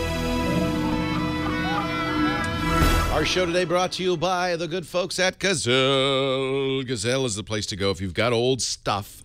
And I should show you my drawer. There's just all these stuff, phones and computers and laptops and all this stuff. If you go to GAZELLE.com, you'll find out you can get cash for that old stuff. And it couldn't be easier. Gazelle.com. Now, let's pick something. What do you got that you want to? Maybe you're ready for a new iPad. You got the iPad 2. That's what she was talking about, right? The second generation iPad 2. Let's see how much that's worth. $200. That's an old one too. So here's the deal. Now I'm gonna get $200 for that. If you've got anything worth more than $1, they'll pay the postage. You want to get the new iPhone? You got the old 4S? Let's see how much that's worth here. $215. Pop that in the box. You see how it quite quickly adds up. Now, what happens is you're going to send it in the box. They pay the postage. Got an old iPod, got a Nexus or Asus or Microsoft tablet. What? They're taking the RTs, huh? Let's sell a Surface RT. I got one. I got an RT for you. Is that in good condition? How much? Got all the covers? Yeah. What is that worth? The iPhone's almost worth more, $250. Anyway, throw it all in there. Gazelle will send you a check, or for instant payments, you can get PayPal.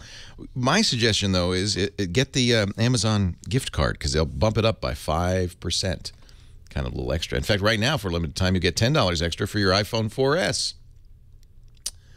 GAZELLE. No reason to have that gadget sit in your drawer gathering dust when you can Gazelle it. No wonder. What is it? I saw the stat here. 500,000 customers over the last couple of years with payments of over $100 million. That's a good deal. Gazelle.com. Hey, look who's here, Mr. Johnny Jet. Hey, Johnny, how are you? Our travel expert, our guru. He helps you get better travel deals thanks to the online world. Where are you today, Johnny? You know, I pointed it out the window, but I don't think you're going to guess. So, is it Toronto, Canada? No, I'm in Beverly Hills at the Montage Hotel. Ooh, just the name sounds expensive. The Montage. Yeah, a lot of celebrities come here. This is my wife's on assignment for her magazine, so I'm tagging along this time. Is it nice? Oh man, it's nice. Man, it's plush. How nice! How nice! She won't let me show this side of the room because she's working in bed. Oh yeah, well, no, please don't. Yeah. So Johnny does a great website. If you've not been to johnnyjet.com, I invite you to visit, and you will get lots of travel ideas, travel deals. He's got, airfare finders and so forth on there. Your article about Monaco, your visit to Monaco a couple of weeks ago, is now up with pictures. Oh yeah, I actually have to update the homepage. I've been doing a lot more. Good. I actually forgot to update the slider, so thanks for reminding me. If you scroll down, there's all the news stories. And don't forget, Johnny Jet on Twitter is a great place to get the latest as well. Actually, I sent out a special newsletter last night or yesterday. What about? On there was a Europe sale from San Francisco, New York, Chicago, on SAS. So for late summer and early fall. So I think it's April 16th. I don't have the numbers in front of me till like October. And it was reasonable prices, $900 from San Francisco to Europe, round trip, including all taxes. I'm a fan of SAS. It's one of my favorite airlines. I really like it. You know, when they serve meals, they put on little chef's hats, and they have cooks or something. I don't understand it. And they just started this service from San Francisco. Awesome. A month ago. Oh, I should go to Copenhagen for the summer. Why not? I'm part Danish. I know. I can tell. You look Danish. I'm Danish and Italian. Yeah. All right. So more information on your Twitter feed? Is that the? Yeah. You know what? I think I did tweet it out last night. It was a special newsletter that we send out. I mean, whenever How do I get that? Can I get that? I'm sure I can sign up on your website. Yeah, just go to my website and there's a newsletter box. But you got to click the travel deals as well. So you have a daily travel tip or travel deals. And I haven't done the daily travel tip yet. You're going to do that. Oh yeah, awesome. But I've been working on we have a weekly newsletter that I've been doing for 15 years. I just signed up. I just started the deals one a few months ago. We already have 6,000 followers signups on that one. I have just signed up. Oh, I love that. So, what else? What do you want to talk about today? So, I got a few things to talk about. Go ahead. So one thing, by the way, American. I don't know if you saw the news yesterday. That I think I broke it a few months ago. I was in the airport and I noticed that they were boarding passengers without carry-on. Well, yesterday American across the board, if you do not have a lot of carry-ons, just one small carry-on that does not need to go in the overhead bin, you can board second after group one. That's great. So you'd put it under the seat, but you can't put it in the bin. You can't put it in the bin. But Americans kind of biting themselves, I think, because they're saying, well, if you bring your bag to the gate, we will check it for free. So they really want to make money. So they want you to so check who's it gonna who's going to pay the $50 or whatever it is to check? What is it? $25 a bag, right? 25 for the first bag, 35 for the second. Who's going to do that? But just bring it to the gate. Bring it to the gate. So this might change. Yeah. I think it might change. But just want to let you guys know about that. Also, I was reading. A guy just wrote a book who used to work at at the front desk of a hotel for 20 years, and he wrote all these secrets. And I was looking on some website, I think from Yahoo, where he put in his 10 hotel secrets, and some of them are pretty interesting. And one of them, which I had known about but wasn't really sure about doing, is, if you slip the guy behind the desk a $20 bill, they will find you a special room. Really? And that's one of the tips, and I'll tweet it out. There's always... That's like the old line, there's no rooms here, sir. Well, if the president came, would there be a room? Well, of course. Well, give me that room. There's always an extra room. Well, not just the extra room. It's for a better room. A better room. So in this article, it says all rooms are created equal. He goes, that's bull. He goes, there's always a corner room. Right. There's always a room with a bigger flat screen. Right. And 20's enough, huh? You don't have to give him 100. Just give him 20.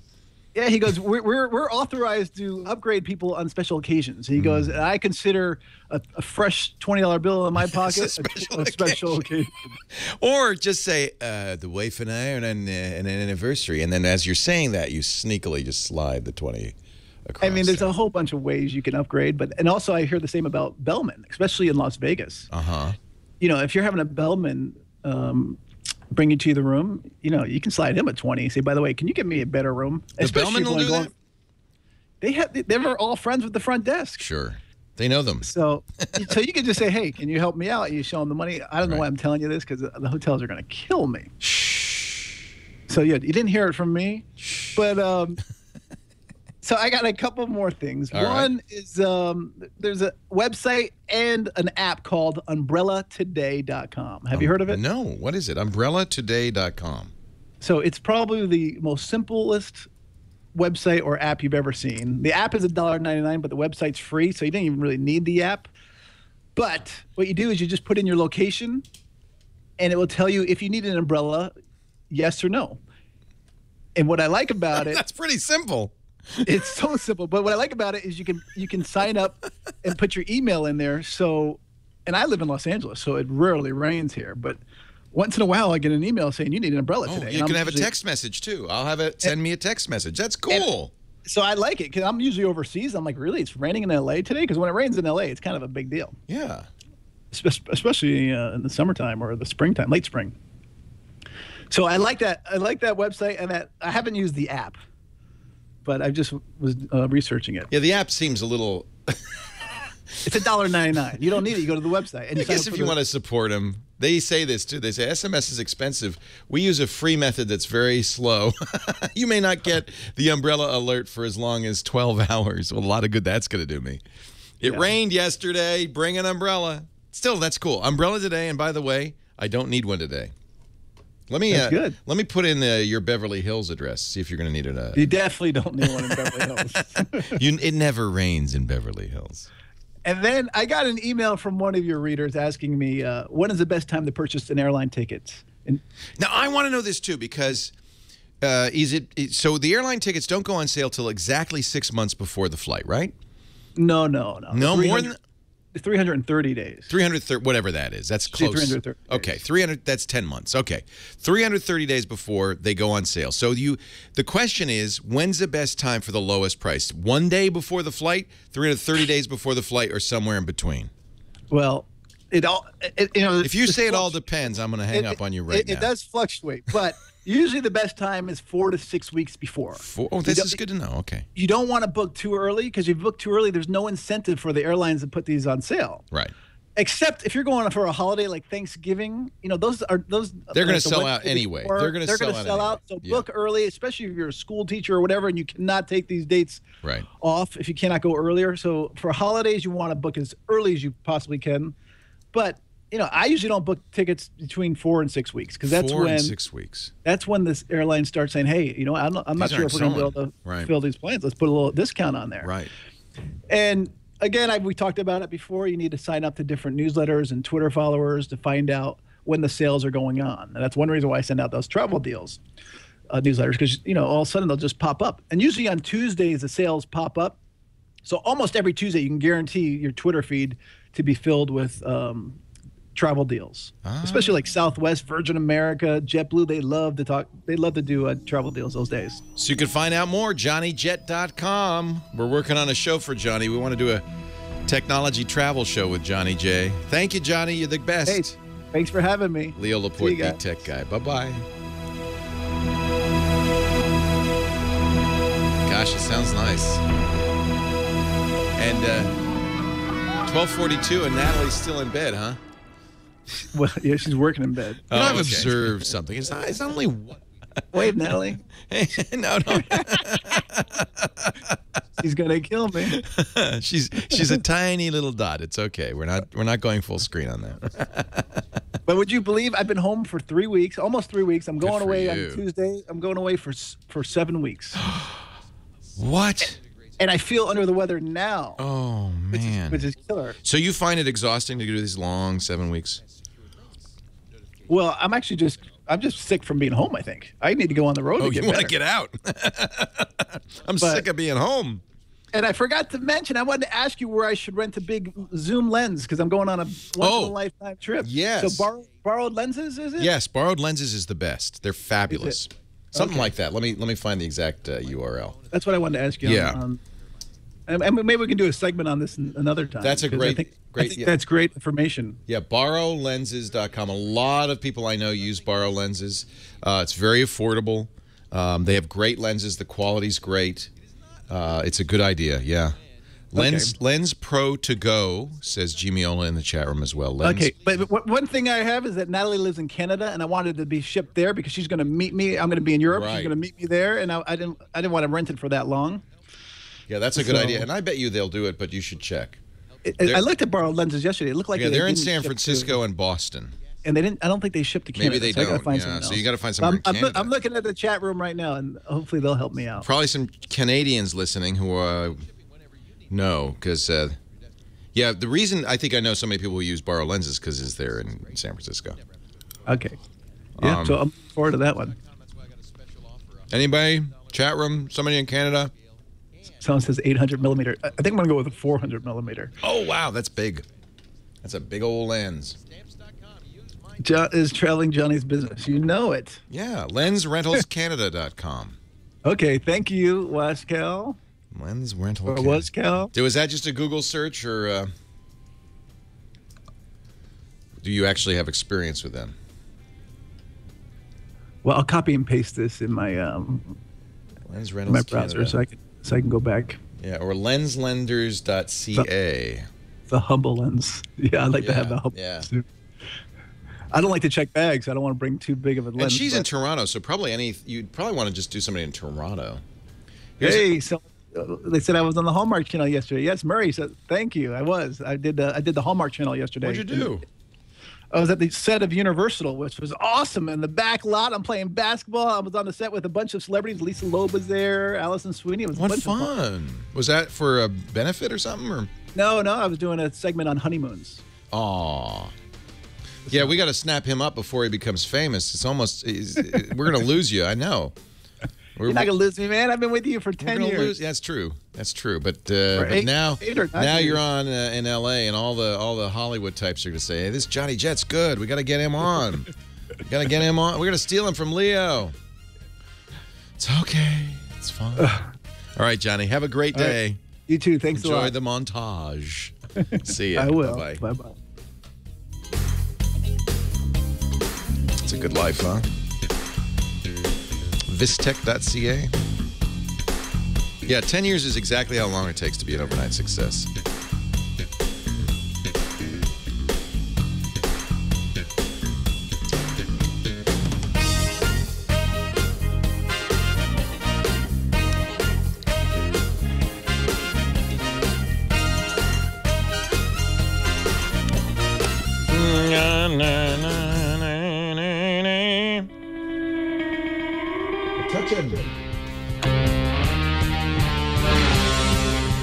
The live read is Carbonite. Thank you.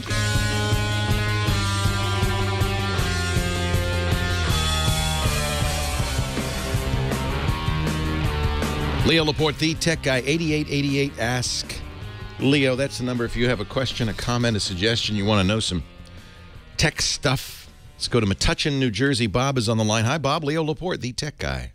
Hey, Leo. Bob, how are you? Nice. Thanks for being patient. Yeah, I know. I cut the grass, took a shower. I really appreciate your patience. I met you many, many years ago over in Cupertino at the mall when you and Kate Patella were doing the screensavers, and she looked up and says, who should I make this out to? And I said, Flob. And she goes, Leo, it's Flob. And ever since, did she actually make it out to Flob? Yeah, exactly. And I had chatted with you back then, but it's been... I remember. You know, I brought my little daughter on that event because that was many moons ago. She was probably 4 or 5. And she thought it was the strangest thing that people wanted autographs. And then they started asking her for autographs, which was cute. I do remember Flob. Yeah, that's when we were young and foolish. Yes. Anyway, I do a lot of what you do, but I'm like in my own little world here, and I support tons and tons of people. And my biggest issue is that it's difficult to recommend and make recommendations to clients for what they should buy, especially with the demise of what's happening with Dell, because, you know, they had good support, they had good support contracts. So long story short, I referred a client to get a new Acer V5 571PG laptop, touchscreen, Windows 8, everything's nice. Well, it's been 31 days now, and he has consistent issues with dropping out of Wi-Fi. And all the forums on Acer and everywhere else you talk about, everybody's got the same problem. And you don't get any kind of in-house support. You got to mail it in, and they say, well, we're going to make sure you back up your data, make sure this. So the bottom line is, you know, there's no bringing it back to where you bought it, and you either got to sell it on eBay, and what do you buy today? What do you tell a customer to get when they have a small business and you don't have issue? You know what I'm saying? I do know what you're saying, and the problem with Acer, and this is true of a lot of companies right now, is that they're a Chinese company, they're a Taiwanese company, and really, you know, unless you buy third-party support, which might be a solution. I don't know what to do. I have an Acer Ultrabook, the S7, which I love. Hasn't had any trouble with Wi-Fi. And understandably, these companies, unless they hear from a huge number of people, are going to assume it's something you're doing or something with your network. Perhaps your client's Wi-Fi is a little weaker than normal, or they're a little farther away from the access point. And so it's very difficult for them to say, well, yeah, it's our fault, unless everybody, and that means a lot of people, they probably sold hundreds of thousands of this, complains. So, I think you were right. I used to say go to Dell. They have the best support, but that hasn't been that way in a long time. I know. At least they're local. I would say buy it from a local retailer who will back it is the best you can do.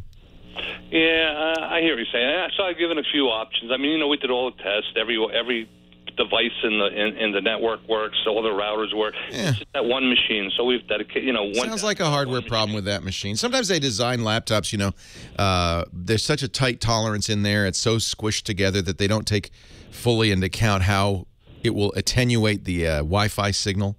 You know, it's kind of like the iPhone 4. Remember, it had that antenna problem. And absolutely. It's not that it didn't work, but it wasn't as good. I presume you've updated the drivers, you updated the BIOS, you've done everything. Yeah, I everything think imaginable. It's probably a hardware problem. I do what you do. Yeah, I'm your clone, but on the East Coast. You know, so it's probably you know, a hardware problem, and I think this is one of the reasons PC sales are dwindling. Among others, is that people are, you know, they're buying iPads. Yeah. I agree. And not to change gears and shift real fast, and I don't want to get yelled at from Heather, but real quick, Drobo 5D or what? She's shaking her finger at you right now. I know. Heather, how's the weather? I'm sorry. 5D. Well, what depends what you're using it for. What do you want? My iMac, my 27-inch, and I got my existing 5 FS, but it's maxed out. I've got 3 terabytes in it, and I got to back that up. Right. So I want something with more speed because I'm not happy with the gigabit Ethernet speed, even with the jumbo packets on the iMac. You know? Right. And it's Thunderbolt, which is nice. Are you going to use Thunderbolt? Yeah, I have a couple of external Seagate drives with the Thunderbolt, and, you know, I'm happy with Thunderbolt is by far the fastest way you could do it. So, yeah, the 5D is a good choice, or any Thunderbolt drive. There aren't that many to choose from. And that'll work with all of the, what do you call that, you know, where you can be able to access it, just share the drive and access it. Yeah, Drobo's good at that, yeah. Cool. All right, well, thank you for your time, Leo. My pleasure. Yeah, if you don't want to go with network attached storage and it's not fast enough for him, then you need a direct connect drive, a USB drive, or better yet, if you have Thunderbolt, a Thunderbolt drive would be a lot faster. But it is pricey. You pay the price for that. Matt, San Diego, Leo Laporte, the tech guy. Hi, Matt. Hey, Leo, how you doing? I'm well. How are you? Good. Hey, I love the show, and you've got a great voice. Oh, aren't you? Not singing, but speaking. Every time I sing, they say, don't sing. Just don't sing. Same here. What can I do for you? Well, hey, so unfortunately I got a little bit of a sad topic, but at the same time maybe we can use a little technology to help out in this situation. My dad, who's a very smart guy, never watched TV, only would read books, he had a stroke, a pretty major stroke, and now is pretty incapacitated. But he lives in Charleston, and I live in San Diego, and he refuses to leave the nursing home. So I'm very worried about his stimulation and how much. But can he listen to books? We do that. We do audiobooks. Audiobooks would be just fabulous for that. He loves audiobooks. He loves, you know what I did? I bought my mom one of the big iPod Classics, 160 gigabytes, and I bought her an account on Audible, and I put a bunch of books on it, and I sent it to her. She didn't have to know about anything, and she listens, and she loves it, and she's read many of those books. I always have to put more books on there all the time for her. That's awesome. It's a real, I mean, and then you don't have to read them out loud. I'm sure it's wonderful when you do, because he likes the contact, but he can listen to other people read too. Well, he does. One thing is he will watch an educational program if we're kind of there watching it with him. Okay. But that's where I wanted to talk to you about was I know there's like things like go to my PC and the Roku, and there's a flat screen in his room, and I wanted to reach out to him and say, hey, you know, there's a show on Ancient Egypt. Hey, there's a show on oceans or space or something like that, and we could maybe watch it together. But there's like I don't know the out of the box technology that I could kind of control his TV in his room for him. Is there something That's an like interesting that? question. Here's one thought. This is kind of wacky. Logitech makes a Skype camera that doesn't need a computer. It just goes on top of the TV. And it plugs into the TV. So he would see you on his TV, and you would see him. You'd be making Skype calls. You, of course, you're going to use your computer or your laptop or your tablet or whatever to make the call. But he doesn't need anything. It just sits on top of the TV, right? And, yeah, that's awesome. Yeah, and we tried it. It works really well. So that's one way to visit with him. But then you could just point the camera at a TV show and watch it with him. You'd be like you were sitting right next to him. How about that? What do you think? Do you think that it's about $150? The Logitech TV Cam. Leo Laporte, the tech guy. Google Glass. That's what Google Glass does.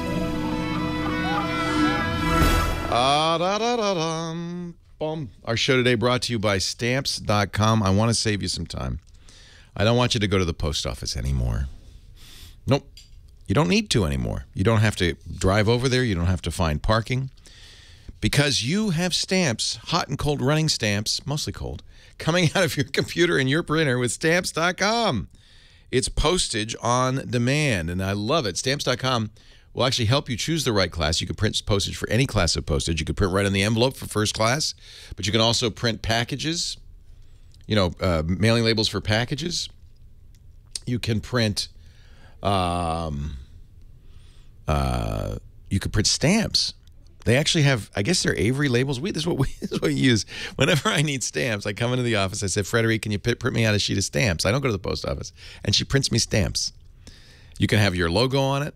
It's amazing. Stamps.com. Print postage right from your printer, your computer, the instant you need it for any class of mail.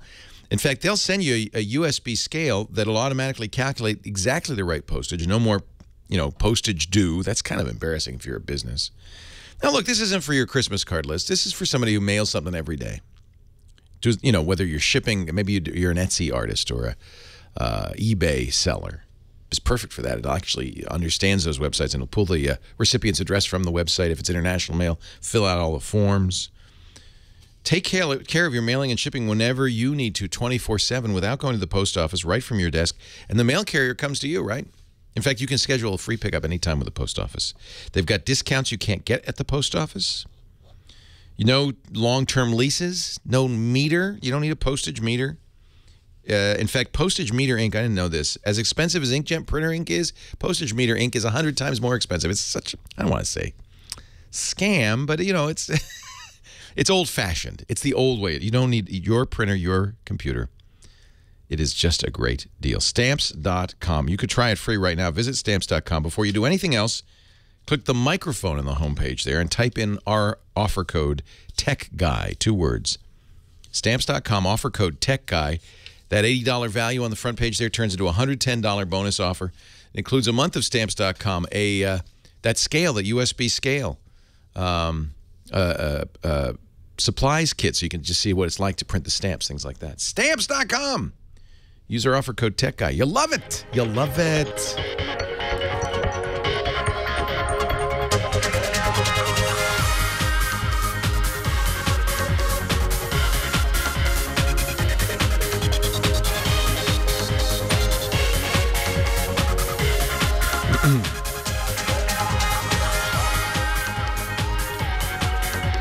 Well, hey, how are you today? Leo Laporte here, the tech guy, and it's time to talk about computers and the internet and cell phones and camcorders and home theater and all that jazz, the things we talk about each and every week. On the show, 8888 Ask Leo is the phone number, 888-827-5536. 8888 Ask Leo. If you've got a question, a comment, a suggestion. I'm surprised nobody's called and wanted to talk about the proposed internet sales tax. It's a little complicated right now. You know, different states have different sales taxes. Here in California, Amazon, for instance, will start collecting sales tax, I think, on the 1st of the year. They made a deal with the state of California. On the other hand, in other states, there's no sales tax at all. A little confusing for online retailers. And I think it's one of the reasons that we've been slow to force internet sales tax. The other was, of course, that people wanted to foster the success of the internet. But rightfully, I think, brick and mortar stores, you know, that guy down the street who's selling TVs and, you know, toilet paper says, hey, I have to charge sales tax. It isn't fair if Amazon or some other online retailer doesn't. The law's always been if you don't do business in a state, you don't have to collect tax in that state. And, of course, the state of California is quick to point out that, well, what do you mean do business? The current move is to make a national internet sales tax. Amazon does not really want a sales tax at all. They've understood that going state by state, they're going to have to at some point, and so they've been making deals. You know, if they set up a warehouse in your state, it's kind of hard for them to say we don't do business in the state. There is no Amazon warehouse here in California because they have one next door in Nevada, so they don't, to get them off the hook. But the Marketplace Fairness Act, which seems likely to pass the Senate, did it pass already? I can't find that story. I'm looking for it. Encouraging signs in the House, according to this story from a couple of weeks back. I think it did pass the Senate, didn't it? On Slate. The idea is, well, if there's a national sales tax, then the state like Illinois is going to lose the money. But at least it's easier for somebody like Amazon. And this is part of the problem is even in California, there are multiple different sales taxes. Every jurisdiction has a different sales tax. Not a big deal for a retailer. You just figure out the tax for where you are, but a lot harder for an internet company. I have to say I'm a little sympathetic to the brick and mortar stores, the mom and pop stores. We see them failing right and left because they can't compete with internet stores. And one of the reasons they have a hard time competing is this sales tax issue. So I'm kind of a fan. I think I don't know if there should be a national sales tax. I don't want to pay sales tax, but you know what? It isn't fair that Amazon doesn't collect sales tax. They get a lot more business because where I am, that means it's almost 9% cheaper. Current state of the Marketplace Fairness Act, it's in the House, and we'll see. I bet the House does not pass it, but we shall see what happens. I guess it's kind of a. I'm trying to figure out if there's a. I guess it says if you're in a state, if you're selling to people in the state, whether you do business in the state, whether you have a warehouse in the state, you still have to pay sales tax. It's estimated the state of Illinois, for instance, loses $169 million a year to internet sales. In states where the state collects taxes, that's almost all of them, the state could choose to require you to pay that tax on all purchases, offline and online. You know, you're supposed to. In California, I don't know how this is working, but in California, you still owe the tax. It's just that Amazon doesn't collect it. You're supposed to, at the end of the year on your tax return. Did you do this April 15th? For those of you living in California, you're supposed to say, yeah, by the way, I bought all this stuff, and here's the sales tax. They call it use tax. Is that what they call it? So it's not a national sales tax. It's a national law to require that the state sales taxes be collected. I think that's fair. I really do. What do you think? 8888 Ask Leo. 888-827-5536. That'll get the phones going. Let's go. Who should I talk to next? You have a better handle. Yeah, John Heather is calling in about the very thing you're discussing. And he's calling from where our engineer Nathan is. Sherman Oaks. Just down the road a piece. Hi, John. Leo Laporte, the tech guy. Hi, Leo. Yeah, I do hear your point, and I hear the discrepancy often between brick and mortar having to charge it where online retailers don't. But my understanding is with accountants, when we do our taxes at the end of the year, we're supposed to tell the state if we've purchased any goods online. And in fact, we do owe the tax. Yes, you don't get off the hook. Exactly. But whether we pay it or not is up to us, but it's definitely something we owe if we've made purchases online, even if we're not initially charged it by those online retailers. Right. So do you do that? Well, yes. I try and Now, remember, I don't know who you are. You're completely anonymous. You're just some guy named John, and maybe in Sherman Oaks. Most of the places where we've gotten, I'm starting to see online retailers in California charging the tax anyway. But I do prefer to try and support local people anyhow, so I don't do a lot of online purchasing. Maybe that's really what should happen, is that people should just consider the guy down the street and buy from them whenever possible. That's the way I see it. I think we owe that to our community. We keep these businesses alive, keep the tax in the community. Part of the problem, according to the Tax Foundation, there are 9,600 different tax jurisdictions in the United States. But I got to point out, Amazon does have computers. They could probably figure it out. I think you're right there. But I guess the point I was just trying to clarify, whether we pay the tax or not. You owe it. You're not off the, at least in California, you're not off the hook. That's right. Not at all. Yeah. Not at all. Yeah. Hey, good point. Thank you. I think it's a hot button because nobody wants to spend any more money than they have to. But at the same time, I just feel like, it's not inappropriate to call it a Fairness Act, Marketplace Fairness Act. For a while, it was in order to stimulate internet commerce, it was appropriate to give internet merchandisers a break. They do have to pay shipping after all, right? There is a cost to selling on the internet that brick and mortar doesn't have. But I feel for the guy down the street. I really do. Al in L.A., you're next. Leo Laporte, the tech guy. Hi, Al. Hi, Leo. Thanks for all your work over the years. My pleasure. What can I do for you? My question is about webcams, and if it may be possible to set them up so that they will only work when logged into a website that I control. So this involves a business model whereby customers use the webcam to interact with each other over the internet via my website. And now for business reasons, I would like to prevent the webcam from being used elsewhere, like Skype, for example, or Yahoo Chat or something. Oh, that's interesting. So you're installing a webcam, but you just only want them to be able to use it with your software.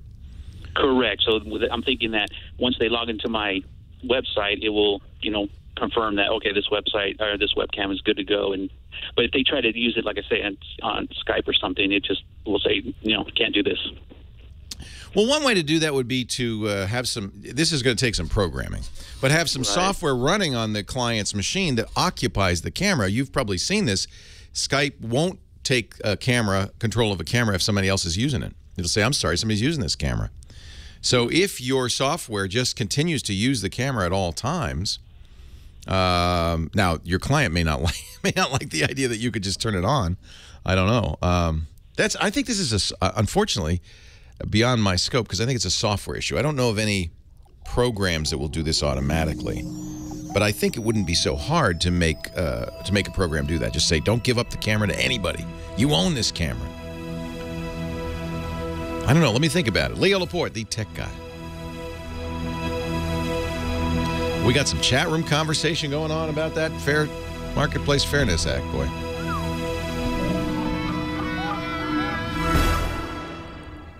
We have advertisers specifically for the podcast, and we're very grateful to them because they underwrite the cost of making these shows and putting them out. That's why we don't have to charge you for the podcast.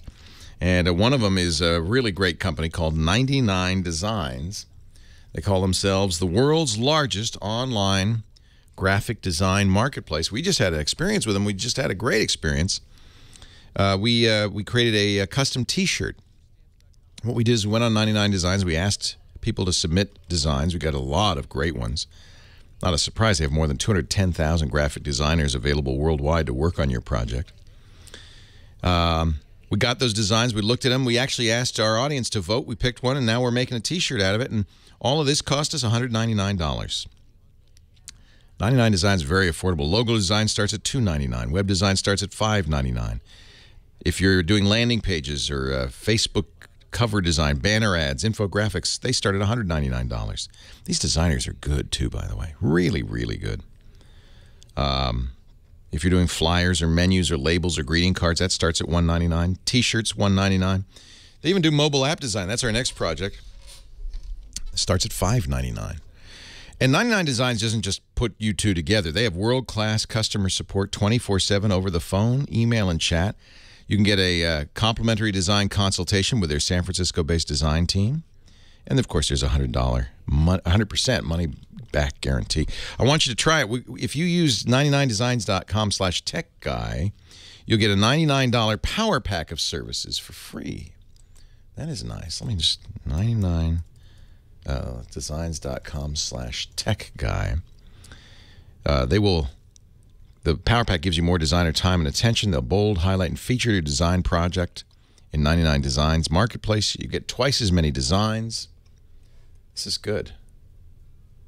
Get a free upgrade. Or call 800-513-1678. That's a special number just for our listeners. 800-513-1678. 99designs.com/techguy. What a great marketplace for designers and people who need help, like me. I'm aesthetically challenged. Leo Laporte, the tech guy. 8888, ask Leo. That's the phone number. Our next call literally comes from down the road. Derek in Petaluma. Hi, Derek. Hi, Leo. Happy American Graffiti Days. Yeah. Going down later to take some pictures. Oh, it's so fun. They have, American Graffiti, the Lucas movie was partially shot in this town, and so every year we have a little festival. They even reenact that scene in the middle of the night where the kids crept up behind the police car and put a chain on the axle, and then the car pulls off. Drag races this year. Yeah. Oh, really? Oh, boy. Right down the main street, huh? Yeah, about 4 in the morning, I think it is. It's fun. A lot of classic cars, too. To let you know, a really great experience. Okay. I was cruising Facebook and saw a book on Audible by George Carlin that I decided I wanted to join Audible. So, due to your recommendation, I'm a big fan of Audible. I went on to Audible, hit the chat button, spent about 10 minutes on there with a customer support person, and with customer support going down the tubes, this was a really new experience. She was fantastic. She spent about 10 minutes with me, going through all my options, my wife getting able to use the account and all that sort of stuff. Not only that, she signed me up online, gave me the TWIT discount, and because I'm already an Amazon client, she could sign me up and get me going without me even leaving. And I left 10 minutes later with an Audible account, a download. That's great. And did you get that Carlin book? Support I've ever had. And That's I do nice. tech support for a living. Well, they're owned by Amazon. They were purchased by Amazon. And I should say a disclaimer, as you mentioned, they advertise not on this show, but on our podcasts. So we do have a financial relationship with them. But you know what? I was an Audible customer years before they ever advertised. I think they're fabulous. No, it's just so easy to use. And, I can sit here and do my work and listen to a book at the same time.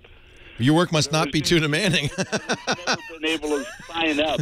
I listen in the car. I do the dishes. I walk the dog. I do at the gym. It really is good. Well, I'm glad. Thank you, Derek. I appreciate that. Yeah, I'll stop by one of these days. Please do. Petaluma Market often enough.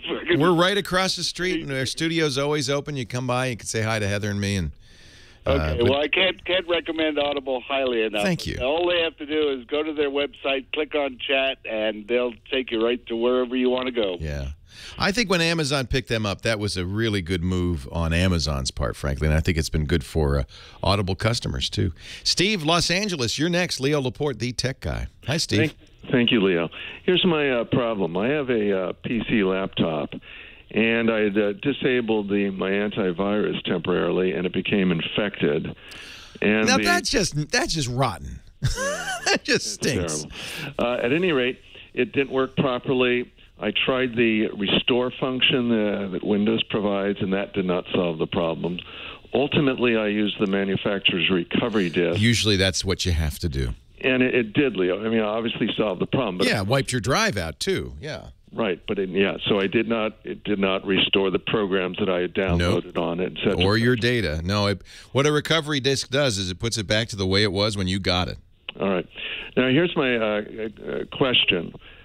Is there a software program, free or not free, that can work with an external drive and make an exact copy of everything on my computer now, and it's perfect, such that if it's not perfect in the future, just for routine maintenance, I can just push a button and it will return everything to normal without me having to manually say, I want this return to normal, I want that return to normal, I want my favorites, the Internet Explorer return to normal, I want my contacts and Outlook return to normal. Just does it. Is there a program? There sure is. What you're talking about is something we call an image or ghost.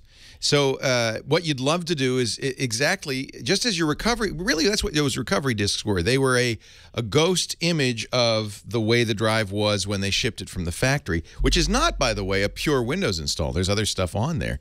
And so what I always do, and this is a part of your overall backup strategy, is I will make an image of the drive. I just used it the other day, as a matter of fact, as I want it. Now, you want to make sure you do that before you get any viruses, but as I want it, not just, the Windows install, but the apps that I want and everything.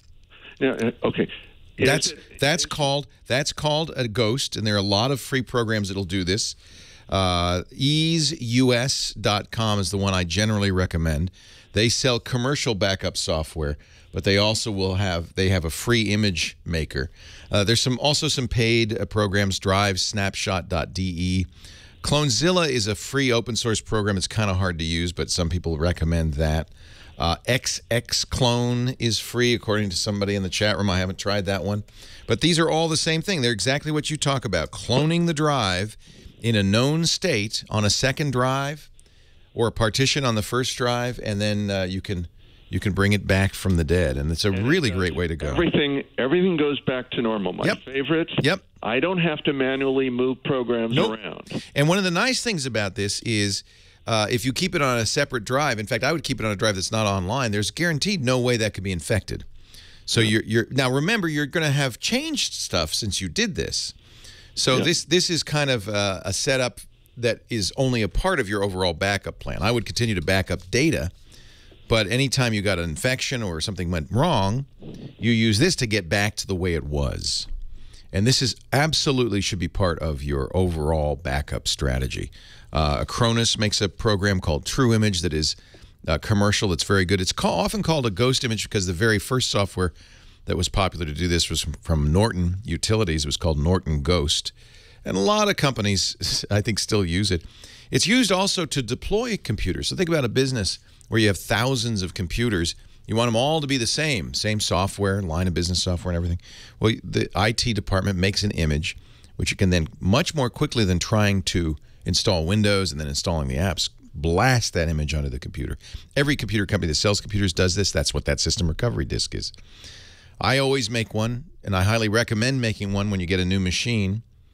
If you don't have system recovery disks, make your own.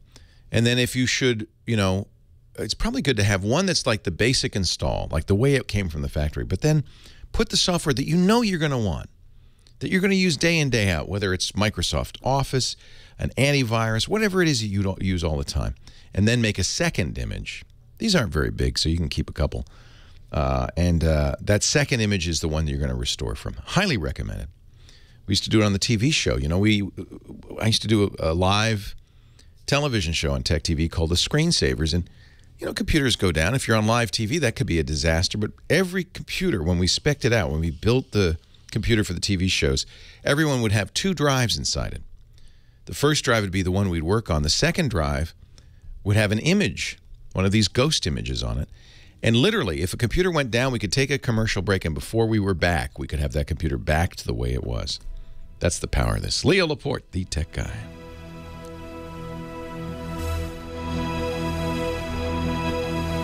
They've eaten all the meatballs out of my wedding soup.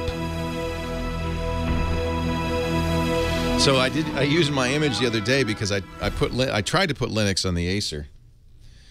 I finally said, okay, enough Windows 8. And I tried to put Linux on the Acer. Unfortunately, it's a locked bootloader. It's got that locked UEFI, and so it got right up to the point where it's trying to install Grub and it couldn't. So now I have to go and figure out how to unlock it.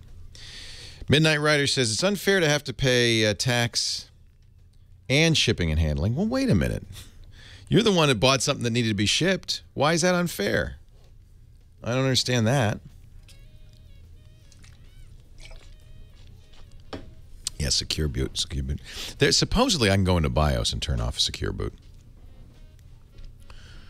But Microsoft required that on Windows 8 machines.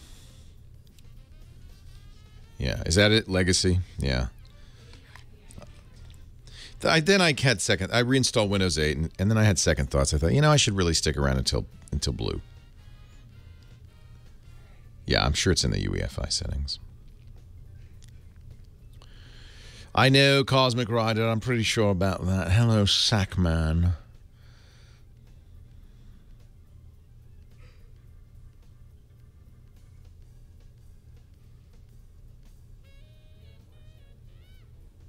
Probably a good exercise, huh? Yeah, you can't dual boot, right? That's fine. I was just going to wipe out Windows 8.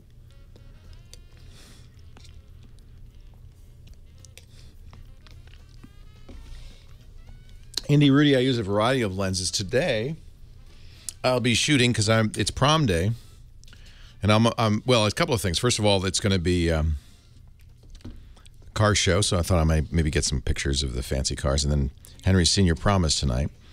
So I probably should use a zoom, but I really am kind of fond of these fast primes. And the one I use most is a 75 millimeter, which on this camera is effective 150 millimeter. It's very long. So this is the 45 millimeter f1.8. And it's a pretty nice lens.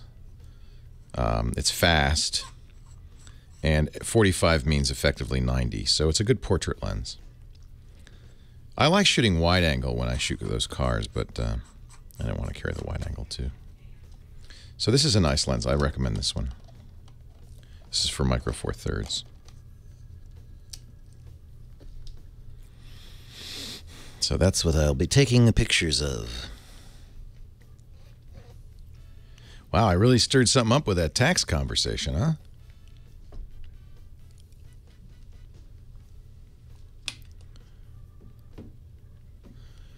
It's an interesting business, Patreon. We are going to do the live coverage of the keynote that we usually do at WWDC. Yeah. We had 200,000 people watch the Google I/O stream. It's really huge for us.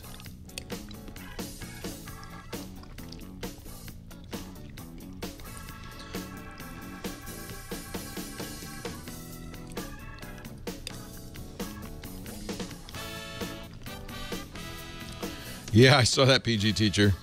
Windows 8, but you got a start menu. Yeah, I think Tom will probably elect to cover the Yahoo event tomorrow, Monday. I think they're going to announce. Oh, we got to talk about that. They announced the two things. Apparently, they're going to announce an update to Flickr. I bet they don't announce the Tumblr acquisition. I'll tell you why. Tumblr says we're worth more than $1.1 billion.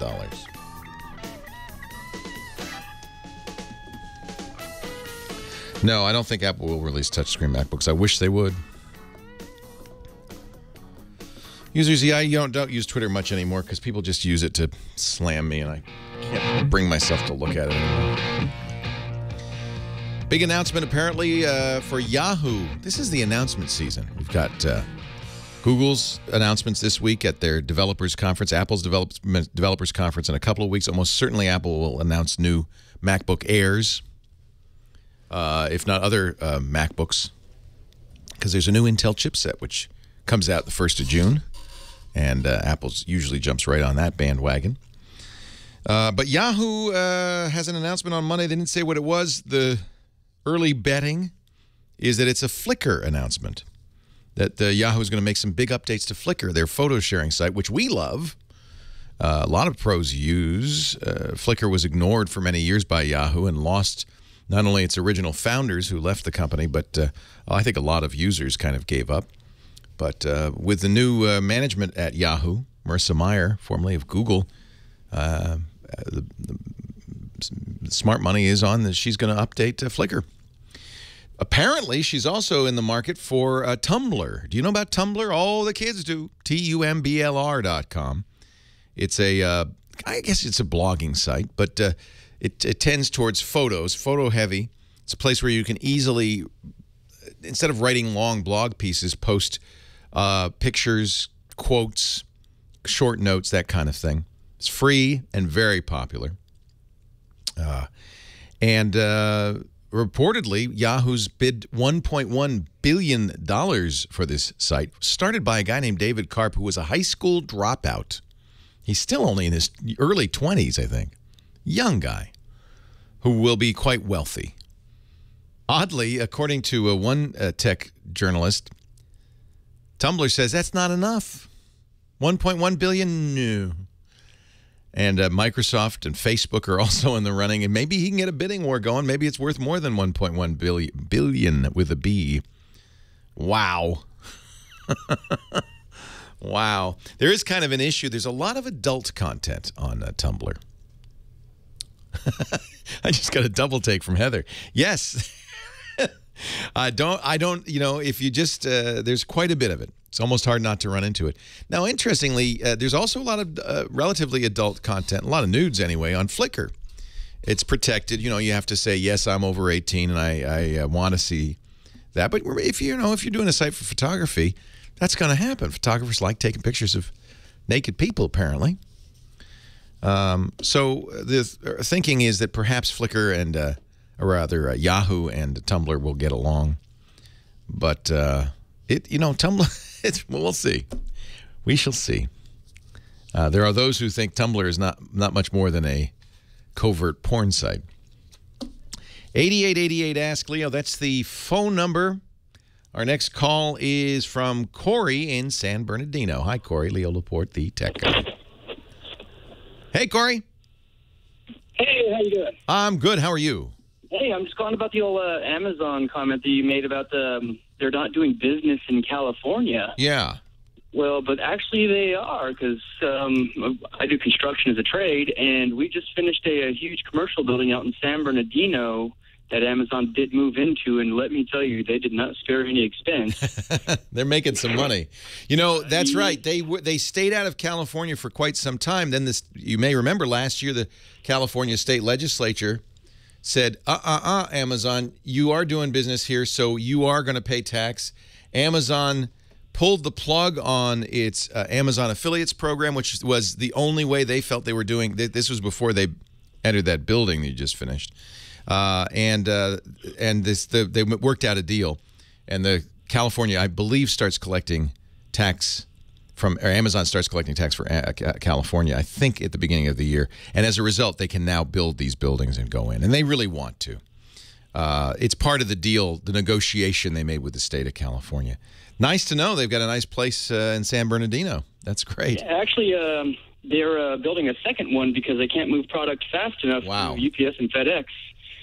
So they're building an expansion right next to it so they can move material to there so they can actually fill up the trucks there and get it out because UPS and FedEx can't keep up. Wow. So, yeah, it's interesting. Got a lot of money to play with. They do. They're doing all right. Although if you look at their profits, it's not such a profitable business, mostly because Jeff Bezos is willing to spend all the money he makes to do things like build massive distribution facilities. For a long time, if you bought something in California from Amazon, it would come to you from Arizona. But now they'll be able to ship it directly from California. I guess they started collecting a few months ago. I'm trying to figure out when they... It's funny, I haven't been paying attention.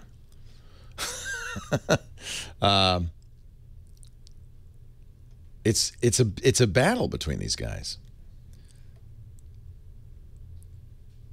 Yeah, I'm not. It's not clear. It's not clear. This is a big business for Amazon and a big business for the state of California. Most states, I think 45 out of the 50 states, do collect tax from Amazon, or Amazon collects tax for them. So it's just a matter of time. 8888 Ask Leo. That's the phone number. Let's get another call on here. Bill in Buena Park, California. Leo Laporte, the tech guy. Hi, Bill. Hi, Leo. I just wanted to put in my 2 cents about the sales tax. Yeah, what do you think? That is this. This is a real quagmire, and here's why. I'm sensitive to your opinion about the little guy down the street, but hey, the little gal down the street is Leanne, and she started a tea business, import-export, and this little gal is going to have to be able to figure out 6,500 taxing jurisdictions. And what happens at the end of the quarter when she has to remit the money? Does she have to sit down and go on to 50 different states' websites to remit the monies? I don't get that. But here, on a different point, on the shipping end of it, it's not just the cost of the shipping. What about all the packaging? And yeah, that's a good point. And the trucks to deliver it and so forth. Yeah. No, I agree with you. But that's why we should, I think, support the person locally. We had the call about last hour from a guy who buys computers. He bought an Acer computer made in Taiwan, sold from Taiwan. And he said, well, it's not working. What do I do now? Had he bought it from somebody down the street, he'd have somebody to bring it to.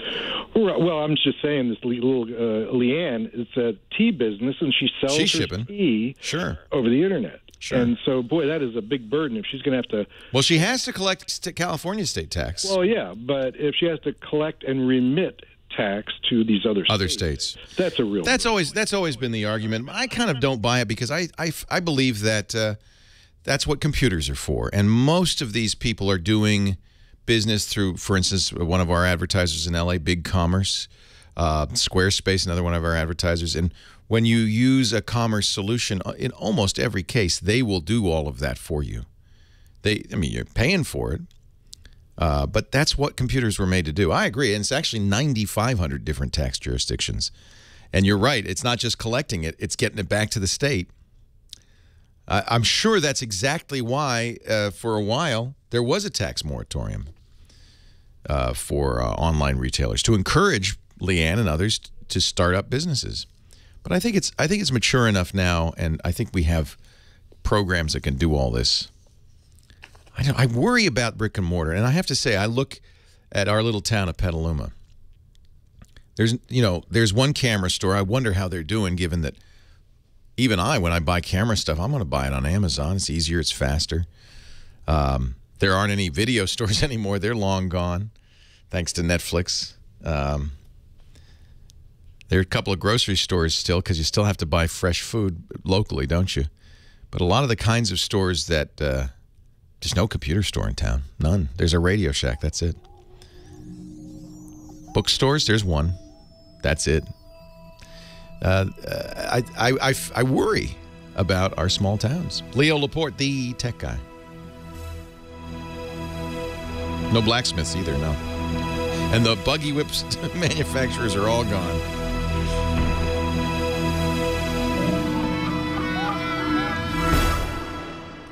Murray on Travel says I presume you're talking about the federal law exempts businesses that make less than $1 million a year. That's good. Now, they use 3 LCD technology, and there's a good reason for that. You get the highest color brightness that way, 3 times the brightness of leading competitive business models. And brightness means everything.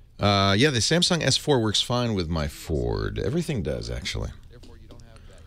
But I mentioned I have rooted and modded the HTC One, and I kind of may be regretting this now a little bit because the default camera app with Cyanogen is just the Google camera app. It's not really as good as the HTC One's app. I'm a little sad.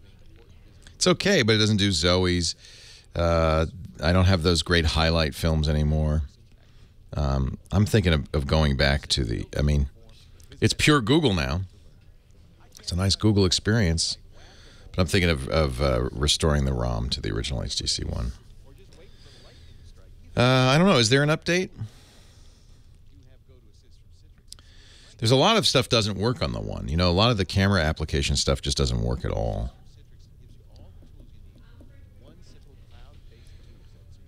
Yeah, I agree. I see you. Camera is one of the only downsides. I also lose LTE, but I don't mind losing LTE. HSPA is still pretty fast. In fact, let's just see what our speeds are. Oh, first I got to turn off Wi-Fi, and that's the other thing I like about this.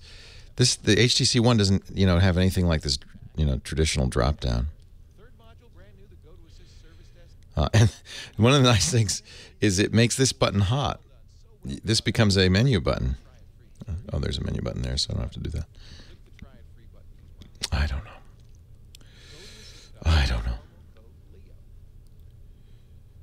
That's an interesting point. It's good for big companies because it crushes the little guy. That's a good point. Where's my speed test? Did I not install it? Maybe I didn't install it. Oh, I didn't.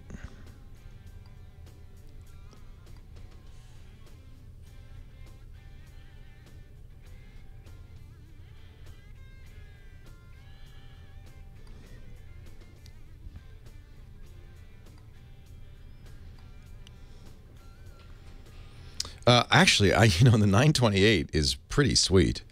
I was saying how much I like it, but there's a few things that are kind of, there's some apps that are missing. That 928 is a very nice phone. And a great camera. So let's see what we're getting on HSPA Plus here. I think it's probably almost as fast as LTE. I mean, LTE, well, no, I guess not. The LTE is super fast. Like in San Francisco, it's getting 50 megabits down. But this is adequate. I mean, 5 megabits down, and this is more than adequate. So that's 7 megabits down, 92 millisecond ping, and it looks like a pretty solid megabit up. It's not great. It's a little slow on the upstream.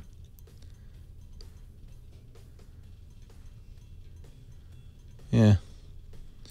They'll fix that, but LTE is missing from CM10 as well on this. I don't know. Should I restore it? Maybe I should.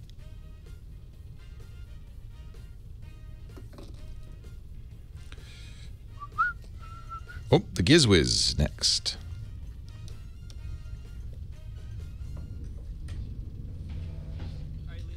Carbonite's the live read. Thank you.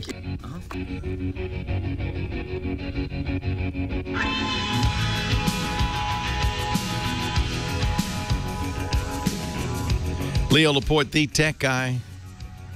Last segment of the show, and of course, whenever it's the end, the dregs, the bottom of the barrel, look who shows up. It's the GizWiz, Dick D. Bartolo, Mad Max. Sorry, that's so Leo, mean. the introductions get better week after week.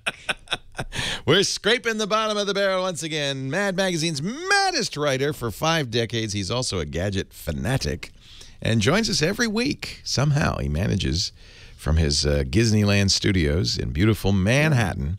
Basically, I just never hang up. That's the easiest way. Yeah, 7 days a week, 24/7, I'm here. And I know one point the camera's going to come on, and I'll just start talking. It's magical.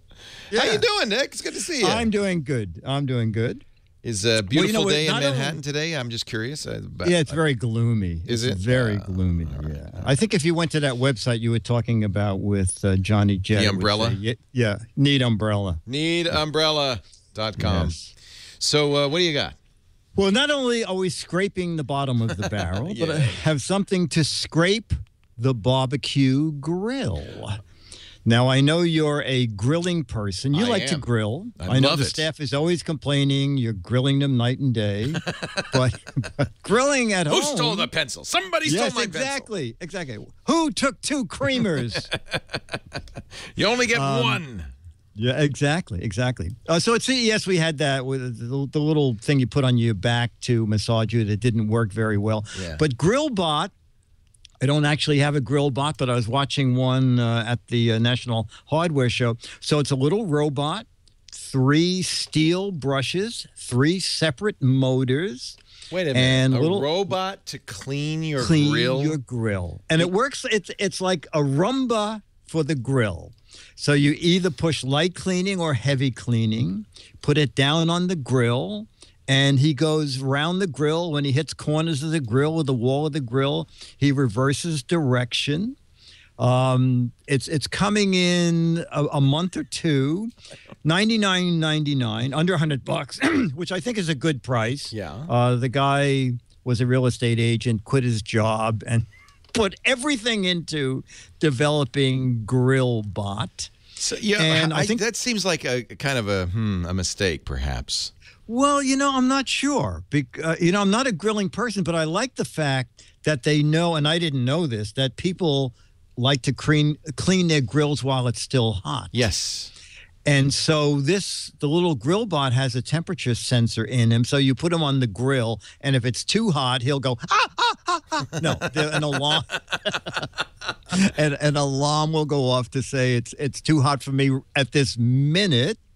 And the wire brushes are replaceable, $13. Well, he said you'll get a season of cleaning the barbecue out of one set of brushes, and AC rechargeable. So you'll get about 50 cleans out of it, and then you just recharge it with a little AC adapter.